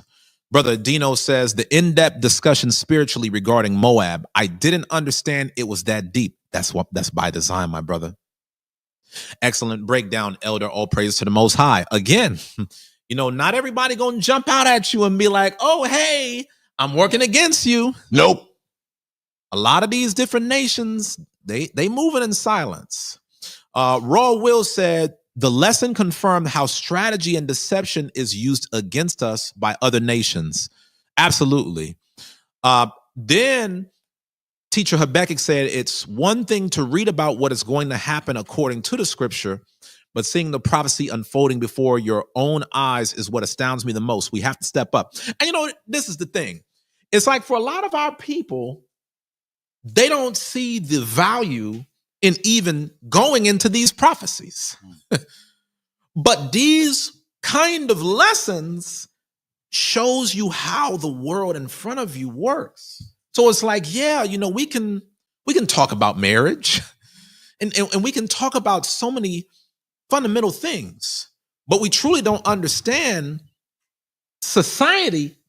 It's founded upon the systems. And in order to understand how this world really works, you got to understand who's who in the Bible. You got to know who is Israel, who is Moab, who is Esau, who are these nations that the Bible talks about? Because God has the answers. Salamander Nelly says, today's class made the microaggressions that I experienced from Asians make more sense. Uh-oh. You about to start something up in here. It's about to be a real forum. Okay. This is a great comment. Eleanor says, yes to both. I now have a better understanding. I will diligently look for my people to trade with more often. All praises to the Most High God. You know, if this lesson didn't do nothing else but inspire you to be more communal as a people, then this was a job well done. And the Most High is certainly pleased. Brother Yamir says, today was my first day tuning into your channel, but I enjoyed the conversation and subscribe. Welcome, my brother.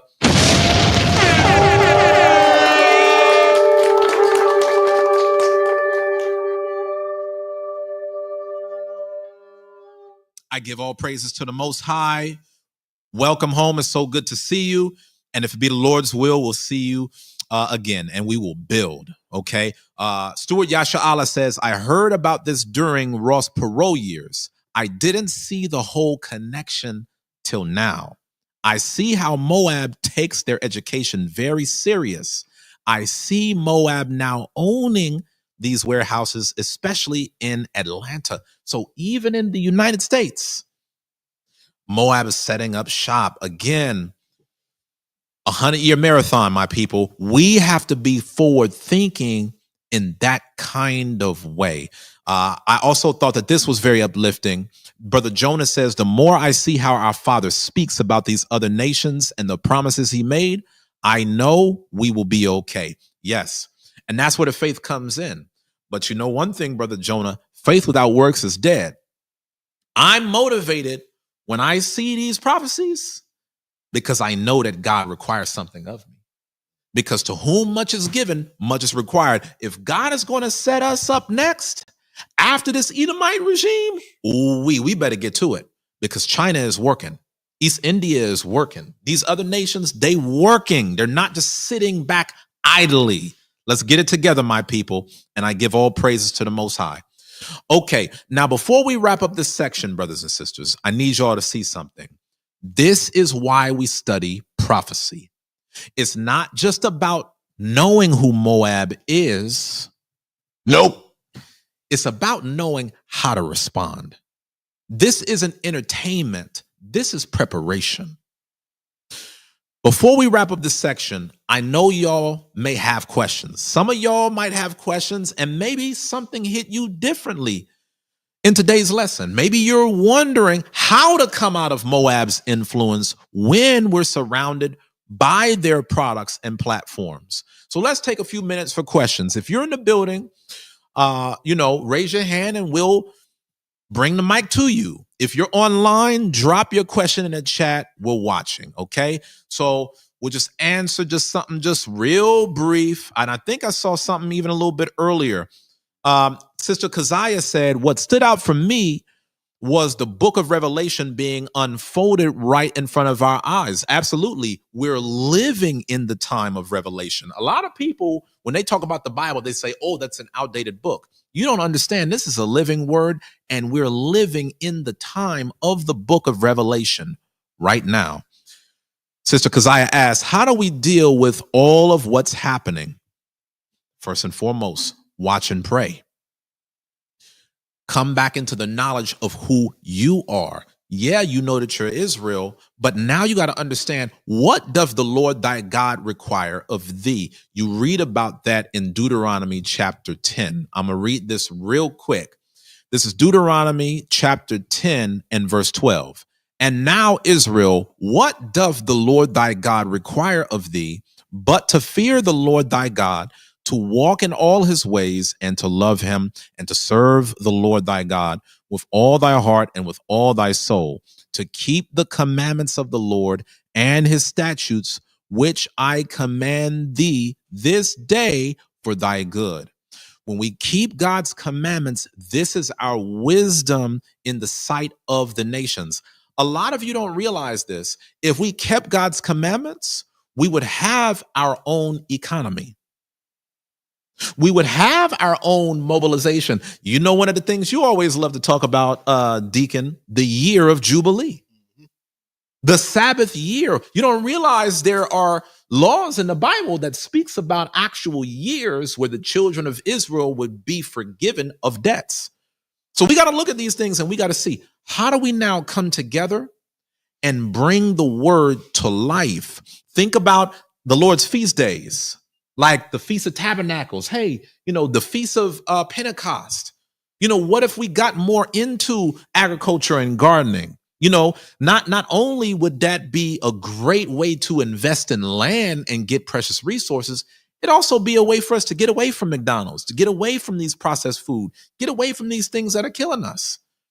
We have some of the highest rates in society when it comes to high blood pressure, gout, diabetes, obesity, all of these different things. If we keep God's commandments, We do away with crime in our community. We stop killing each other. We stop stealing from each other. We stop making rap songs about sleeping with somebody else's wife. When we keep God's commandments, that's everything that we need in order for us to succeed. Brother Yamir asked, what was the sin Eve took part in when her and Adam were in the garden? Yes, that's a very deep and layered question. But in response, I will tell you for now, Eve's sin stemmed from her idolatry following after the serpent's instruction. Within that sin, she transgressed against God and her husband because God had already given clear instruction on how to operate within the garden. And Eve's rebellion was a sign of disrespect to God himself as well as to her husband, because her husband was the one that instructed her on how to keep the commandments. We've been given commandments all the way from Genesis chapter 1.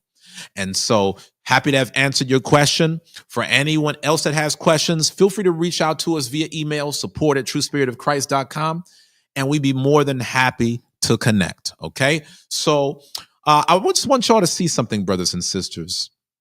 I want y'all to see that what we heard today between the scriptures and your testimonies, it's a reminder that you can't walk with God and be aligned with Moab at the same time. You can't serve two masters. You want discernment, you want protection, you want power. It's not going to come from trusting Moab's platforms or Babylon's wealth. It comes from separation, righteousness, and faith. We're a holy and a set apart people, and that's for a reason. So let's be intentional this week. Let's examine where our loyalties, our time, and our money are really going. This week, let's start making choices that reflect who we serve and who and what we're standing against. That's how we walk in the word. Let's break bread. Father, we come before you today with clarity and conviction.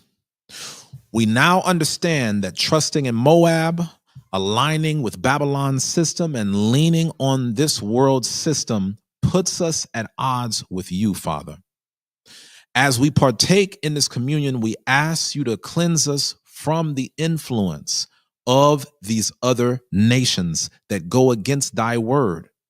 Remove from us any spiritual ties, dependencies, or compromises that have made us comfortable in Babylon and blind to Moab's deception.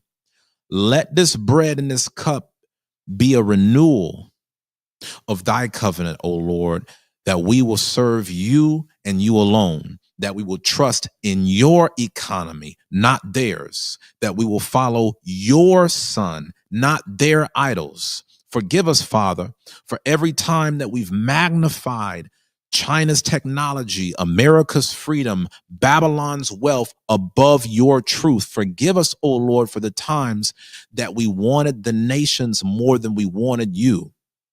Let this communion be a reset for us, God, so we can come out of her as you've commanded and be not partaker of her sins.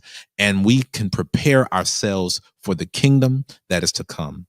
We do this in remembrance of your son, our King, Yahushua, and we thank you. In his name we pray. Amen. All praises. As we close out today's lesson, brothers and sisters, let's break bread. All praises. Thank you, Lord, for all of your blessings.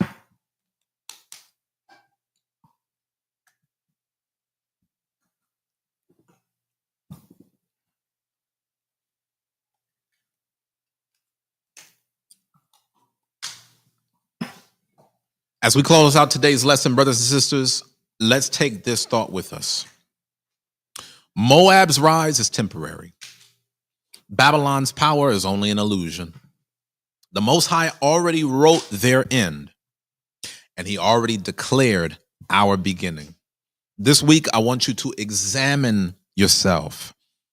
Examine your lifestyle. I want you to ask yourself, am I building with Babylon or am I separating from it?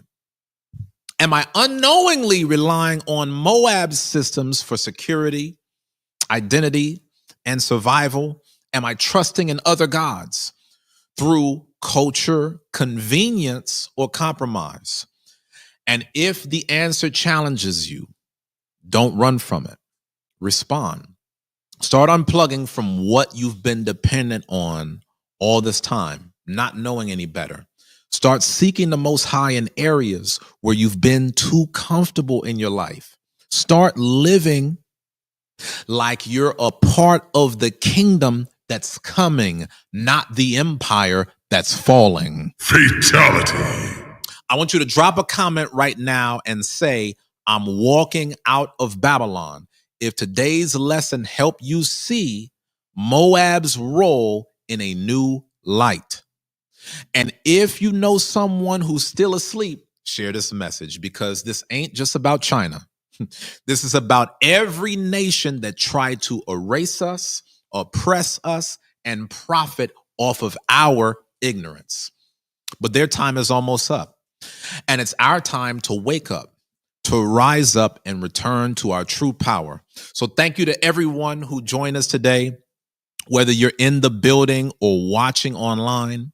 May the Most High give you the eyes to see, ears to hear, and courage to come out from among them, my people.